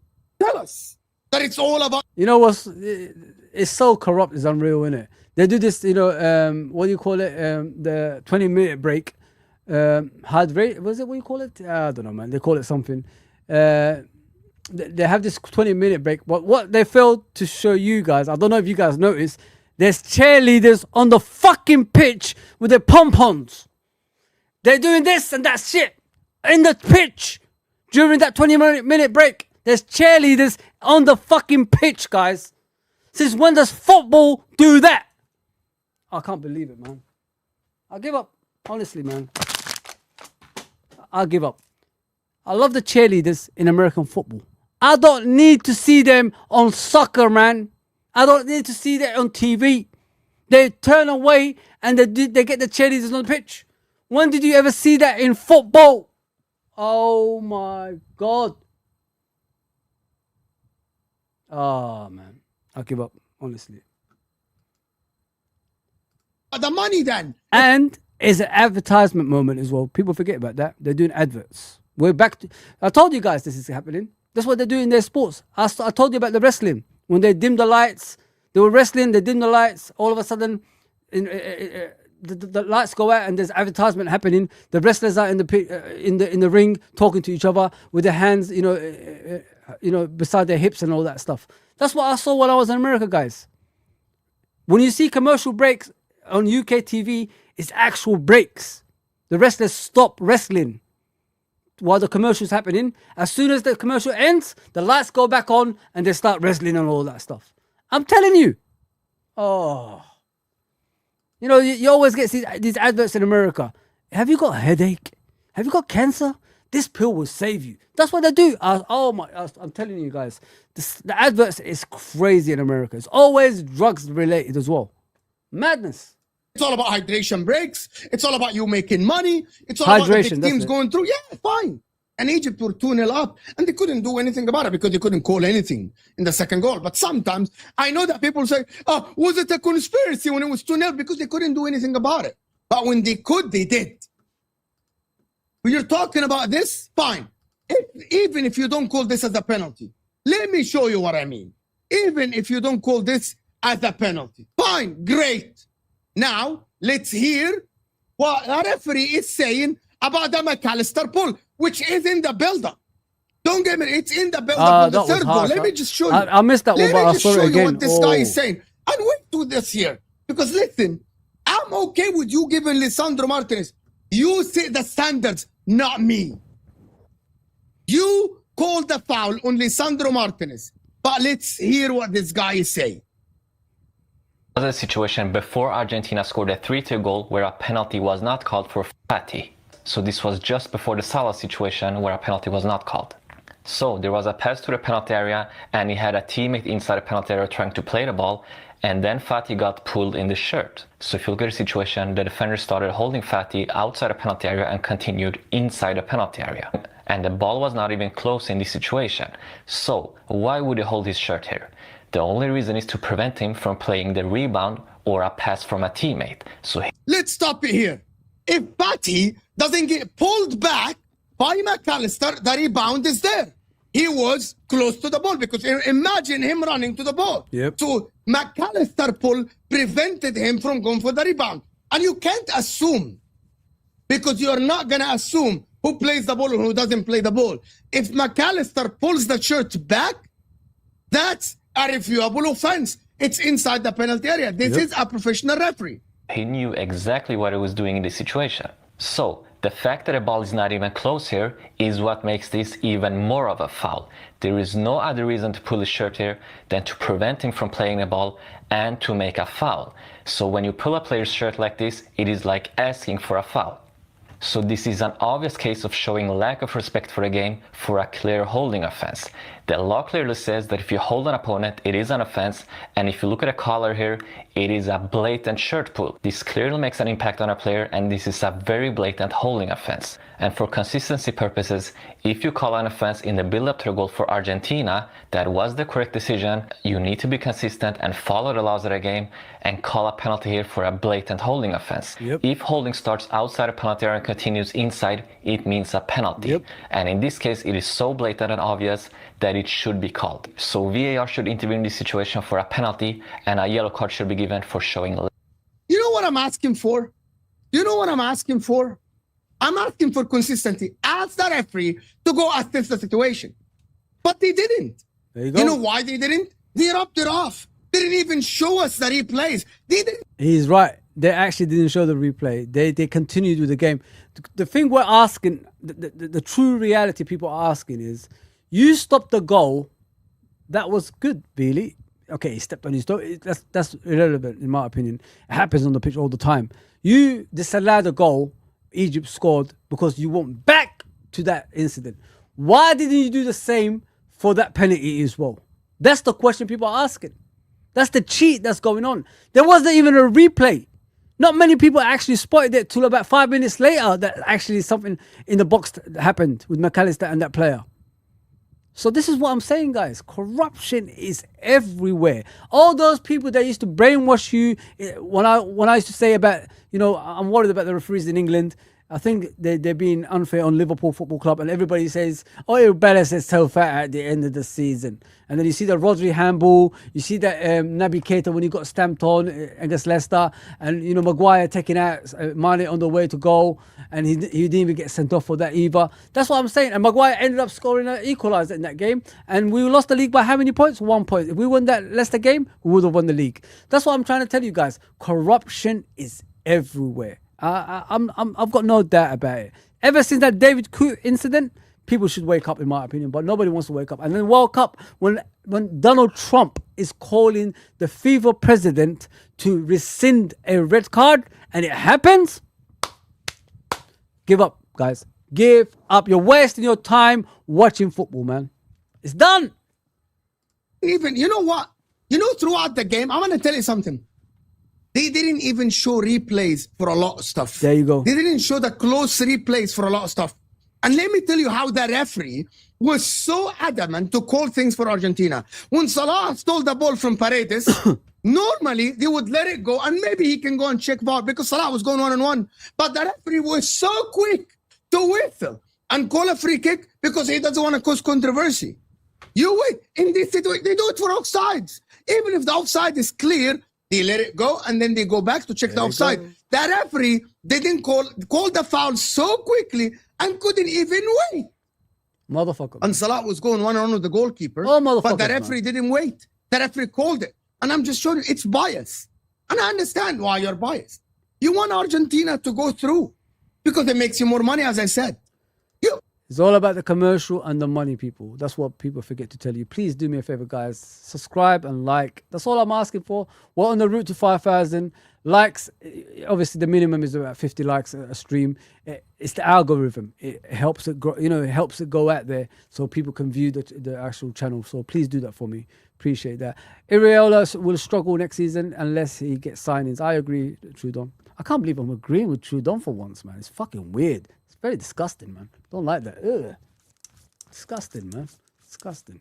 Don't like that, Trudon. Can't believe we're agreeing on anything. Big up, Del boy. Disgusting United signing midfielders before us. How disgraceful is that, Del? How disgraceful is that, bro? Top five is the aim. I ain't surprised, bro. with this ownership we have, that's all they want. They're not competitive enough, guys. They're not interested in winning. I keep telling you that. Real ownership don't act like this. That want to win. No. Muniz was going to Bournemouth if Areola had stayed. I didn't even know he's the one who got him in. I did not know that. Honestly, I did not know that. It's Kyle that told me about it afterwards. I thought like Liverpool took a chance on a player and they got him. That's what I thought. We'll be lucky to get a top 5 with this current squad. We ain't got strength and depth, bro. We ain't got strength and depth in our team. Lack of strength and depth will cost us, mate. As I said last season, every time I looked at the bench, normally you look at the bench, you see Jotas, rest in peace, you see Origis, you see these players coming up, Sharikiris, coming off the bench to change games. We look now, we don't see nobody. It's so sad. It is so sad. Big up, Mr. Rohan. What are you saying? Well, but why you think your assessment is always right and the professionals who does fuzz for a living is always wrong? I don't think I'm always right, bro. I respect people's opinions. That's the difference between me and other people. I don't tell you to do things. You know what I mean? I just want you to see it from where I'm seeing it from. If you agree, you agree. If you disagree, you disagree. Simple as that, bro. We move on. You know what I mean, Sheikh? But the way you come on, Rohan, sometimes, it's like I am forcing you to do things. All right, Rohan, go and jump off a building. Are you going to do it? No. So relax with that stuff, bro. Stop trying to be an enemy of the channel. Relax, bro. Guys, let me know. Am I being deluded? Listen, Egypt bottled it. We should have defended better. Egypt should not have gone through this with 2-0 up in the last 12 minutes. I admit, we bottled it. We managed the game wrong. But at the end of the game, we asked for consistency. We asked for you to be fair. And he wasn't fair because he didn't even go to check it. Just go to check the damn foul. That's all I'm asking for. That's all I'm asking for. Just go. But no, he doesn't get called too far. Oh my God, the foul didn't affect. No, it did affect the play because it happened even before Salah. This player, Hamdi Fathi, could have been on the rebound, but he couldn't because McAllister pulled his shirt. It's a blatant foul. But you know why they couldn't call it back? Because it's a penalty, because it means Argentina are out. Because it means that their beloved team is going to be out of the competition. I hope nothing but for Argentina to go out. I'm rooting for the Swiss. And if the Swiss can knock them out, I'm rooting for England or whoever is going to play. If England win, maybe if England play in their way and England go through. If Haaland goes through, I'm rooting for Haaland. Everything. For me, from now on, from this day on, everything is against Argentina. Everything. The whole world should be against Argentina. Yes, this is corruption and it started the last World Cup. Remember, even that Salah penalty that people are talking about soft, Dumfries on what's his name, Acuna, last World Cup was called a penalty. Remember Di Maria penalty. It's the same. They call the soft ones for their beloved country to go through. Absolutely. And the fans are disgusting. They throw beers at the fans. They wave the Israeli flag at the... Why are you instigating this? Why are you waving the Israeli flag? Why? And I'm sorry I mentioned this. It's okay. It's up to you to do whatever. Why are you waving the flag in front of the coach? And then you ask the coach, Hassan Hassan, to be a little bit composed. No, he can't. You are literally mocking him. You are provoking this. Yep. I'm going to tell you something. I knew some Argentinian friends. They're nice people, right? But again, I'm going to say it again. The Argentinian players are a disgrace. They're all act tough, but they go cry and whine and bitch every time things don't go their way. That's the reality. That's how the players are being brought up. That's it. They whine. They cry. They are whiny bitches. And I'm saying it here. And this team should not go to the final. I don't want to see Argentina play in the final. I would hate it if Argentina win it. It's absolutely disgusting, to be honest, to watch this. It's a disgusting game. And the referee, again, another referee that is biased. Listen, his instructions, do everything that you can to make Argentina go through. That is what is happening here. I'm just going to say, I got this off my chest. If you don't like it, you don't like it. If you don't like me, you don't like me. It's up to you. I'm always going to be myself. But I wanted to say this. Listen, I'm upset, but I'm proud of the boys. I'm proud of what is going on. The boys played well, gave us a great World Cup. They did what they can. The boys with less, they don't play in the biggest teams. And Osam Hassan, absolutely a man that I respect a lot. Big up to the Egyptian team. Big up to all of them. Played like men. Absolutely great people. Great team. Made me proud. I hope that this stops. I hope that FIFA listens. I hope that we all come together against its Argentinian bias. And I hope that we all, and it's not about Messi. Listen, he's a great player. But I hope that we all come together. I will thank you guys for watching. I agree with my brother, Judge Mo. I agree with him wholeheartedly. They've been cheated. So let me go to the chat and then we look at Terry, what he's saying in his one. You know, Terry is he's putting on weight lately, man. The guy's becoming fatter every time you see him. No wonder why the hairline is still going backwards. God damn, he needs to stop this, surgeries, man. He's gonna end up like mine. The hairline starts at the back. Crazy, isn't it? Fuck's sake. Munez is the marquee signing. Just accept it. Just accept the reality. Captain Sal, you can accept it, but I ain't, bro. I ain't accepting anything, man. Hell no. I am fighting the cause. I will win this fight when FSG leave. They leave my football club. Just leave us alone. Leave us alone. Who would you like to sign as Salah's replacement? I don't know anymore, bro. You know what I mean? I am stuck right now, my bro, because we was after Diamande, but we didn't have no other options. But, you can find that gems somewhere, so they have to go and find the suitable replacement. What angers me, Jump Stats, is you decided to let Salah go a season early, yeah? Why? As soon as you decided, why didn't you actually look for his replacement and got that replacement ready?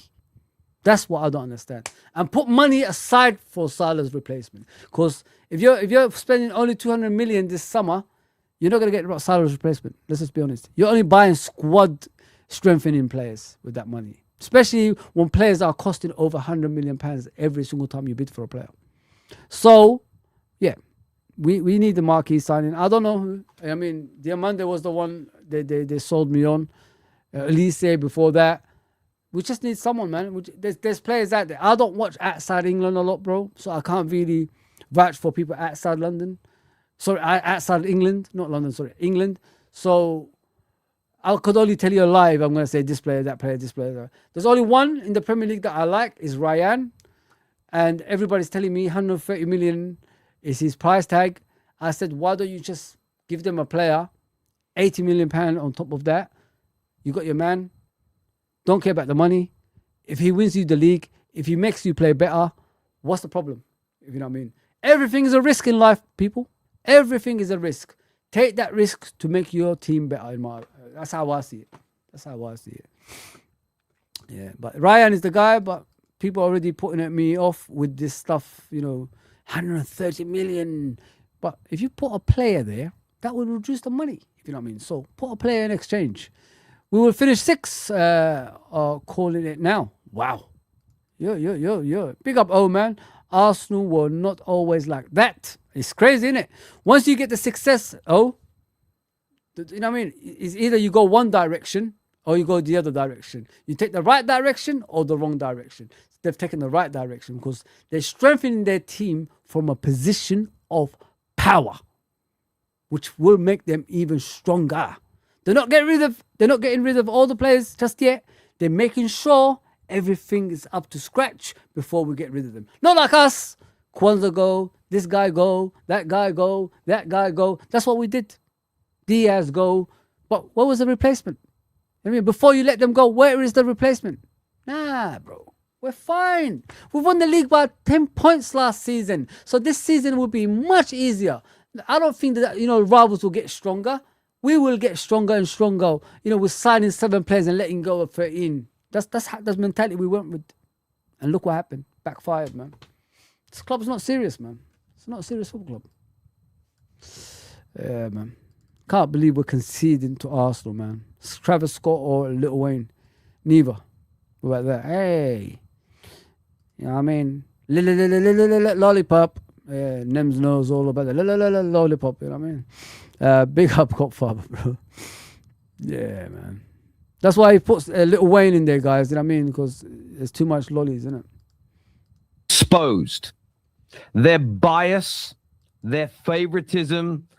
FIFA have been exposed. Their bias, their favoritism, their want, desire, need to see Argentina win. For one of the biggest names ever in the sport, Lionel Messi, to hold that trophy in his hands. It is all about money. It is all about controlling the narratives. And for me, it is killing the spirit of football. Spirit. Now, these are all opinions that are held by people angry at the constant favoritism that we are seeing towards Argentina. Last night, it is my personal belief that all FIFA did is confirm that they robbed Egypt. And we're going to go through a few different bits and pieces because some of these facts, not opinions, but some of these facts are staggering. A big opinion from Alan Shearer to come as well. Please like this video. Please share it as well because I think this message needs to be spread. We need to spread this. Now, let me just start by saying I have no ill feeling towards Lionel Messi. I think he's one of the greatest to ever do it. The GOAT in many people's eyes, brilliant. And it is amazing watching him perform at nearly 40 years of age. No issues with it. But there is a bias in this refereeing. And I want to show you a little thing here to begin with. And that is, in terms of this World Cup, okay, if we look in the quarterfinals, England were getting a booking or a card for every 7 fouls. Morocco, a card per 9.8. And so on and so forth, right up until you get to Argentina, who are picking up cards every 22 fouls. And we all certainly saw yesterday a number of fouls, whether it be hitting Egyptian players late on the ball, Salah fouled on the edge of the box, none of them being given. So what's happening is you are seeing Argentinians booked, but in my opinion, they're getting away with 3, 4, 5 fouls per game that are not even being looked at. And we can see some of these in this screenshot here. You can see the slap in the face. There is the penalty for Mo Salah. There was a foul on the edge of the box for Mo Salah. There were 2 or 3 that should have been given. I think Hassan was running down the right wing and twice the fullback stepped across and just barged in with no attempt to play the ball. Play on given.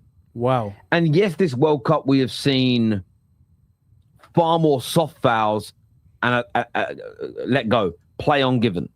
But what we've also seen in the game last night and many other games for Argentina this World Cup, they have been refereed exceedingly differently to everybody else. The penalty, which they subsequently missed, Tagliafico clearly dragging his foot, clearly waiting and initiating the contact, given, reviewed, kept. Harry Kane's not given in real time, reviewed, and confirmed not just as no clear and obvious error, but that Harry Kane had dived and probably should have received a yellow card. We've seen England not concede penalties in the Ghana game because minimal contact and the player went down too easily, yet Tagliafico gets a foul. Mo Salah, the opposite reaction. I'm not sure of the name of the Egyptian player who had his shirt pulled by McAllister, but again, they haven't given those fouls for the majority of the World Cup, but they're giving them in Argentina's favor. We even saw a moment in the game where Mo Salah wins the ball cleanly. And yes, there's a little bit of contact after he wins the ball. He then is clean through on goal, got a great opportunity to score, whistle blown by the ref, back for a foul. That was no different to what happened to Mo Salah in the box. Yes, I think it's Julian Alvarez touches the ball to begin with, but then as Mo Salah is trying to readjust himself to get back possession of the ball, his foot is trodden on. Yep. We see the same treading on a foot in the build-up to Egypt's second goal, and the goal was disallowed. Yes, there was a very small shirt pull, but as we saw with the both penalties denied to Egypt in the same sequence, that small pulls on shirts and accidental treading on feet are not given as fouls. And there is this lack of consistency on a continual basis. And I know I've gone through the incidents in a bit of a messy order, but that's how it feels. Really messy. What we have seen from FIFA in the last 24 hours is that confirmation for me. For me, it's confirmation that they are doing everything in their power to help Argentina. Oh, you don't they say. can commit more fouls without being booked. They get away with more fouls than any other team. The goal that was disallowed for Egypt, as a prime example, they scored an almost identical goal to this earlier on in the World Cup in the Austria game. They're receiving penalties that no other team at the World Cup are getting. Yep. They are then not conceding fouls that are exceedingly similar to the fouls that they are being given. And you can go right back to the last World Cup and look at the fact that they were getting penalties in that tournament that, again, nobody else was getting against Poland as an example. This is what I say about Messi, people. And you wonder why I say what I say. It's handed to him. His entire career, everything is handed to him. Great player, I agree, but he's no Maradona. Also going to do what we should have dominate. There you go, bro. I agree with you. Sorry, I know you guys don't like this guy, but I want to hear what he's saying. This is why I put the thumbnail up. I'm here to chat with you guys as well, so please don't go anywhere. Come on, man. Don't leave me like that. What did he say? Kid who? Kid Code? I don't know. Kid Cudi or something. Is that his name? Biggie, nah. Get out of here, man. Hell no. I don't even know who that is anyway, but it is what it is. Don't know these new pussy rappers, man. Sorry. We're a year removed from winning the league and was expected to retain the league last season with pretty much the same squad. Take a chill pill, big man. What the fuck? This Rohan guy, yeah. Because I spoke about Americans again, yeah. He comes on my channel and always gives it to me. I love him because he's a nice guy. We actually talk a lot on this channel. But each time I say something about Americans, he comes on here and defends them. It's crazy. It's madness. You're the only one that's defending them, bro. Nobody else is. Everyone can sign midfielders except us. It's sad, though, boy. It's really, really sad. Really sad, yeah. Argentina 3, Egypt 2, Swiss 4-3 in the penalty in Colombia. It's crazy, isn't it? Bro, I am happy I didn't do that Colombia-Switzerland game, you know what I mean? Because I would have been sitting here in this heat throughout the damn thing, watching that rubbish game. It was rubbish, man. Kroenke wants to spend money now, but that's because they've got pressure from the fans. That's why. The fans are ambitious. We're not ambitious as a fan base. We're acceptance of mediocrity, man. That's what we are. We're acceptance of getting Minte and Bowen, bro. Come on, like, be realistic, bro. That's the expectations from Liverpool fans nowadays. I'm sitting in streams now. People are telling me, yeah, accept it for what it is. We're gonna go for the likes of Bowen and Minte. That's our standards now. What the fuck is going on, man? They are better than the FSG, bro. At least they try their best, innit? At least they spend on their fucking team. What do? We make excuses every single time. It's getting boring. I'm bored. Everyone moving like a big club, except the biggest club. Yeah, wild stuff. 100%, bro. We're supposed to be the biggest club. Supposedly. Sorry, guys. My fan went down because I don't want to, drain the battery out. So I'll do it without the battery sometimes, if you know what I mean. Yeah, it's crazy, isn't it? It's bloody crazy, bro. Acceptance of mediocrity. And then afterwards, you guys are going to start crying. Why are they doing this to us? Blah, blah, blah. Fuck off. I warned you already, man. Just fucking wake up, man. Pick up Boston AFC. Rice, Bruno, Pivot. Wow. You guys should be happy, bro. If you get these two in your pivot, domination, man. I'm telling you, mate. That's a scary midfield, bro. Those two midfielders don't take shit from anybody. I mean, I wanted Bruno years ago, but nobody wanted to get him. You know what I mean? Too expensive. When he was about 25, 20, was it 26? Sorry, 26, something like that. It's too expensive. We are signing a 16-year-old defender. There we go. Fucking shreds Villa. I don't even know the FC. Yeah, what a shame. A 16-year-old. What are we going to do with a 16-year-old? Where's he going to play? What team is he going to be in? Under 16s or Liverpool first team? What's going on here, bro? What the fuck? Madness, man. I expected at least 2 signings by now. Trudon, welcome to Liverpool Football Club, bro. And you wonder why I'm always upset. This is why. We're never ahead of the fucking game, bro. That's why.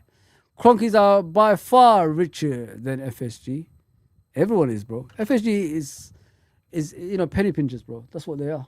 Penny pinchers, man. That's why, Boston Celtics fans said, fuck off when they tried to buy them. You know what I mean? It is what it is. Yeah, please do that for me, guys. Example, the game against the Netherlands, such a contentious game, so many elements of that match that you look back on and say, hang on a minute, how on God's green earth did they get away with it? How on God's green earth did this even happen? And interestingly enough, even when it comes to looking at penalties, okay, this is crazy numbers. Argentina, in their last 12 World Cup matches, have had 1, 2, 3, 4, 5, 6, 7 penalties, scored 3 irregular goals that other teams have had disallowed within the same tournament. We do. And you've got to ask questions here. In fact, I saw another statistic, and This is what I said about Argentina, people. And you wonder why I was the way I was. Listen, I don't do this by design, why I don't like certain people, you know what I mean? And I rate more, Maradona than Messi. I see what I see. Maradona was never handed. It's like an example of Kenny and Gerrard. Everybody nowadays prefers Gerrard. Why? Because Gerrard had a poor team. The same applies to Maradona, motherfuckers. But you are still saying Messi is better. So make that make sense. I mean, come on. Be serious with this shit. The same as Gerrard applies to Maradona. But you don't like Maradona. But you like Messi better. Why? I mean, you're the one who's giving me about Gerrard every single time. He had a shit team. He had this. He had that. He had his foot stuck in the grass when he slipped over. You know what I mean? You're giving me all the excuses about Gerrard not being, not winning major trophies and all that stuff. And he had a poor team around him. But when it applies to Maradona, he's shit. You know what I mean? Messi's much better. Messi is this. Messi's been handed everything to him on a plate. What are you talking about? Tell me a weak team he was at and he made great. Oh, this Florida team. Yeah, great. Yeah, MLS is a great league. We need new owners, seriously. Haven't you noticed, Trudon? Majority of the summers of Liverpool Football Club, we're always here complaining about them. Nothing ever changes, bro. We get this odd 1 out of 5 sometimes that they do good things because you know how it is.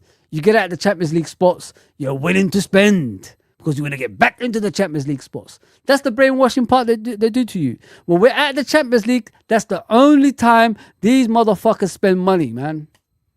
Last season, they didn't spend anything. You have to add up the season before when we signed only Chiesa to the season we brought all those players in. You add up all those players we got rid of. They actually made a profit. They didn't lose money. They made a profit. Come on, man. Be serious, bro. I can't go through this every fucking time begging for our owners to buy players to make us better. They should be. That's their job. They should be in that seat thinking, where do we go from here? We need to retain a Premier League title. We need to compete for the Champions League. We need to win the FA Cup, League Cup. They should be thinking like this. I should not be telling them. You should not be telling them. You're in a competitive game. You're here to fight for titles. What the hell is going on here? Where are we going with this? Oh man. Trying to look it up here. Brazil, okay, have had 14 penalties in 23 World Cups.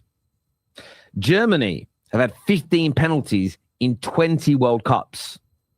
Argentina have had 9 penalties in the last 3 World Cups alone. And maybe, just maybe, they're being fouled more. Maybe that's it. But there's something about this that makes you think things aren't completely fair. Things aren't completely right. I believe Egypt were robbed last night. Oh, 100%. The balance of decisions went in Argentina's favor. There were a number of occasions where goals and brilliant chances to score were denied by giving the wrong fouls. And yeah, guys, I don't know. I love that one. Yeah, it's mad. It's mad, man. Honestly, how they got away with that yesterday is beyond belief, in my opinion. How we allowed this to happen is beyond belief as well. So I'm gonna go to Troops and Saeed on this one. They're gonna speak about Messi. Why I think it's Troops that doesn't like Messi. So let's see what he's saying. Let's see what he's saying. We're gonna end it there as well. And I'll come to the chat. I'll be at. Let me do the chat actually while we're still going on. Oh, it says Belgium would have been happy to beat USA by 2-1, but they wanted to make a statement because of President Trump. I was shocked the way Belgium performed, to be fair, bro. That was a shocker. They've been shit throughout the tournament, bro. They're lucky to be where they are, my guy. Let me just put it that way. Shocking, mate. How the fuck did they get there? Anti-football is going to win the league again next year. Sad, innit? Sad, bro. Sad, bro. It is what it is. It is what it is, man. But, you know, we're so weak as a fan base. We're forgetting we're not facing Man City anymore.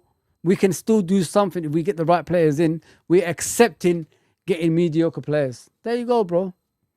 There you go, man. Big up Dragon Wolf. What are you saying? He won the league with no transfers. Yeah, Arne Slot guy, man. That's what you're talking about. We have the wrong Yanks as owners. Well, yeah, it is what it is, man.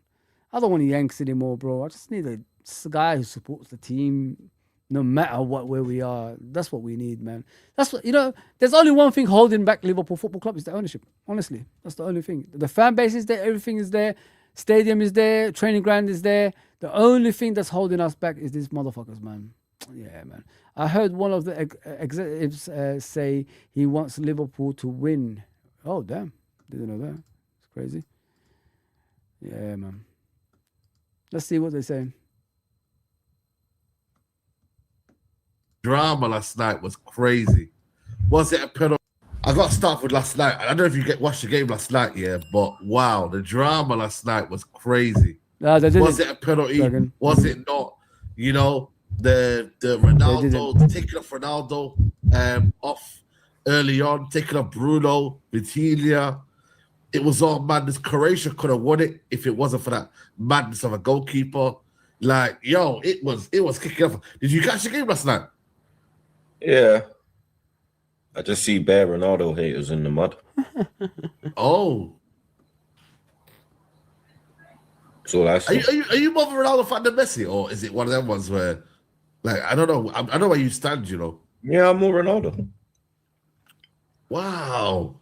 I didn't expect that from you, you know. Why? I don't know, man. I just thought you would be more of a footballing, you know what I mean, guy. Messi's better, but I prefer Ronaldo. In a sense of like, so that means you prefer the goals, the hard work, the way he came from, the struggle, the kind of... Yeah, I prefer the hard work. Like, Messi, he's an alien. It's... Yeah. You understand? Ronaldo had to work day in, day out to get to where he is, and still working day in, day out. So that's true. You know, like Messi is a naturally gifted player. Ronaldo had to work on his performances. Guys, I don't want to go. I didn't know it was 21 minutes this damn thing, but yeah. Let me just read out the messages before we end it here. Great stream, honestly. Appreciate you guys. 2 hours, man. I've been here. Yeah. If it wasn't for Klopp, we would be the old Tottenham that finished 17th. 100% right, Mr. Captain Sal. Young Guns obviously didn't live through the Gillette and Hicks. Nope, they didn't. They didn't live through the 30 years either, bro. I mean, I have. That's the difference, man. and you wonder why I'm always like the way I am. Listen, last season I was happy, man. I was doing streams watching Saeed crumble, troops cry. Now I'm watching these motherfuckers are all happy, man. They're all happy every fucking day. I don't want to see that. I was watching Igal cry. And Lee Gunner, Igal. You know what I mean? All these guys, Northside, Igal. I was watching all this stuff. Now, they're taking the piss out of us. We are the banter club now. Oh, 10 years. We broke transfer record twice last summer. Calm down. Who you talking to, bro? Are you talking to me? I don't understand what you're saying, bro. Don't know who you're talking to, man. Hopefully it's not me. So I'll bring you down a peg or two, you know what I'm saying? Spurs showing more ambition, 100%. Scary times, isn't it? When you're seeing Spurs showing more ambition than us, man. Because, they've had that scare of relegation. They don't want to be down there again. We should not be going through that either, man. We should be winning, man. That's why Bill Shankly built this club, to win.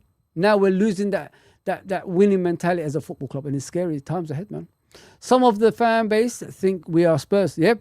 We're bantering with Spurs nowadays. Have you guys seen us in streams now? Spurs fans are entering streams, bantering with us and telling us about the 30 years we haven't won the league title.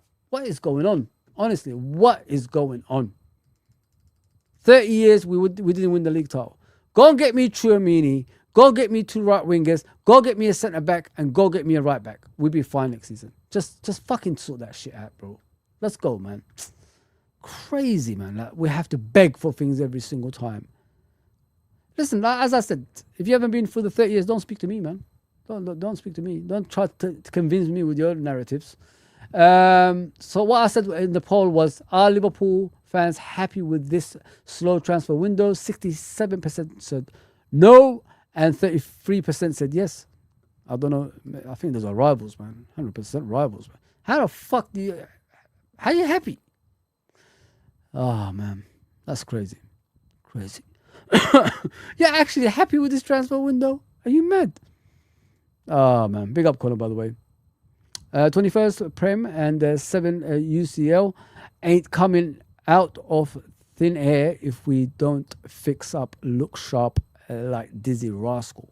Yeah, man. I agree. Fix up, look sharp. I remember that one. Yeah, I'm going through the chat now, guys, just to let you know. Just going through the chat. Appreciate everybody that's been on. Another stream, another day, innit? Another stream, another day. Please hit the likes and subscribe. I know I don't say that a lot, but please do that for me. It helps me with the algorithm, you know what I mean, to, broadcast to the wider public, if you know what I mean. Don't see the problem with no signings. Iraola said he wants to look at the players we already have. Okay, Shankly, no problem, mate. Don't come back crying to me at the end of the transfer window when we sign nobodies. Yeah? Just letting you know, bro. Because I like this relaxation. Same thing with the Munoz thing. When I told you guys, I'd rather get Diamande through the door right now. And all of a sudden, I got criticism for that. And now Diamande coming to Liverpool. And we're stuck with Munoz. Hey, what's going on here? We have more stars linked out of the Liverpool than in current. Oh, God. It's crazy, man. We lost a few players. We lost Konate. We lost Robertson. We lost Salah. What's their replacements? Dust. Santos is not all that. I like him, Dragon. I like him. I like his aggressive side. He's tenacious. He's very busy little midfielder. I like what he does, bro. He's only 22. He will improve, man. 100%. Look at it from that point of view. Don't just look at it from what he is now, what he can be. You know what I mean? If you look at him in midfield, he covers that area everywhere. He runs up and down. He wins his battles. He never loses a challenge either, man. I like him, man. Matt, the Newcastle fan, didn't know he was still making content. Oh, yeah. He's all right, man. I like him. So many holes in the squad that needs addressing. 100% true, Don. I agree with you, bro. Leeds just announced Harry Wilson must be nice. I would have had him as a cover, to be fair, bro. I wish we got him back just for a cover, like being on the bench, coming on the bench, changing games, homegrown, whatever they call it, part of the Liverpool Football Club already. Newcastle finished 12th. Why would Bruno stay? I don't know, bro. I don't know why people can keep that kind of, play around for that long either. He's 28, bro. Like, it's crazy. Well, you want success at the end of your career? Why didn't you get in the beginning, bro? All Newcastle is gonna have left is Joe Linton. Oh, you're harsh, Connor. You're fucking harsh, man. Joe Linton. Newcastle could be fighting relegation. I won't be surprised, bro. I won't be surprised. I think they've reached their time, you know, of happiness, but it didn't progress because the Premier League's not letting them spend. PSR is not letting them spend. FSG are only interested in the Champions League money. That's all. Hence they always leave us short of a title-winning team. It's only the brilliance of Klopp that won us trophies with a very thin squad. The guy had limited resources, bro, and he made it a miracle. That's how good of a manager he is. Congratulations to him, man. It shows he still wanted to manage. Now he's managing Germany. So if we went back for him, we probably would have got him if, you know, him and Marco Edwards actually, you know, mend that relationship, you know, sort that relationship out again. If this Kevin brother, 23-year-old from Fulham, is good, why not get him in? It's not like the club are busting a gut to get a real quality in. It's true, bro. I agree with you, bro. I agree with you, Mr. Ravi, man. 100% agree with you, my brother. It's crazy, isn't it, how we behave? We're not serious, bro. We've never been serious. We're always, you know, penny pinching football club. Now they sold the Penguins. Why are you selling Liverpool as well, bro? Come on, you got $1 billion for the Penguins. Sell Liverpool off. FSG are backing their interest in the transfer window. Look at how they run out of time to the end of the transfer window without any other signings. That's what they do, bro, mister. They always, you know, wait to the end. Hence why I always push the early transfers. I don't wait around because I've seen my football club wait and wait and wait and wait. Oops, the transfer window is closed. We can't make any signings. The player and his mum wanted too much money. His dad wanted a mansion. His brother wanted a Ferrari. His auntie, you know, they wanted to move from Africa to England. So there's too much for us to do. That's what they always do. There's always an excuse behind Liverpool not signing players. If we signed Gahey last summer, that squad would have been much stronger than what it was. We could have actually done something in the Premier League. But we didn't. We didn't. We always make excuses. Every time there's an excuse around the corner, my brother. I'm sick of it. I'm sick of it, mate. I am bored with Messi versus Ronaldo chat. Don't care for it. Let's move on, please. Okay, respectfully. I moved on, bro. I can't be asked. I didn't know it was that long. You know what I mean? If I knew it was that long, I would have not even bothered putting an actual thumbnail on there. Glazers, fair enough. Fans are angry. We will get moves, throw payments, 50 million, 73 million. Sell Greenwood for 24 million. There you go, bro. You're moving, mate. You're moving, my brother. I think the football world does need a reset in it, guys. The football world is completely all over the place. I'm happy, you know why? Because I was born when football meant something to people, when the fan owned the football club. Nowadays, football has become a business and it's become a joke, and everybody is accepting it for what it is. It's crazy. The football world needs to move on from Messi and Ronaldo clinging on to them like it's the last supper. Football ain't gonna progress anymore if people still want Messi and Ronaldo to live forever. Oasis. It's crazy, isn't it, man? Like, Liverpool do the same as well. We're still living on Salahs and all this stuff. Some people are saying bring him back. You know what I mean? What can we do, bro? Nobody wants to move on. Nobody wants to move on, my brother. That's the damn problem. All right, let's see what Mr. is saying, my brother, Mr. Mr's cool quality. I like Mr's comments. Maradona is clear of Messi as the player. Argentina history. Argentinians or people don't consider him as an Argentinian. You're talking about Messi. Okay. Maradona is clear, bro. We know. Real football fans know. I'm not with these new people. I'm sorry, bro. Big up, my brother. You come at the wrong time, bro. Sorry about that, my guy. Come at the wrong time, touchdown, but big up, bro, always. Fozi, have a word with Cal about his owners, bro. He will come around, bro. He's already come around for Nunes. Cal, wants Nunes back now.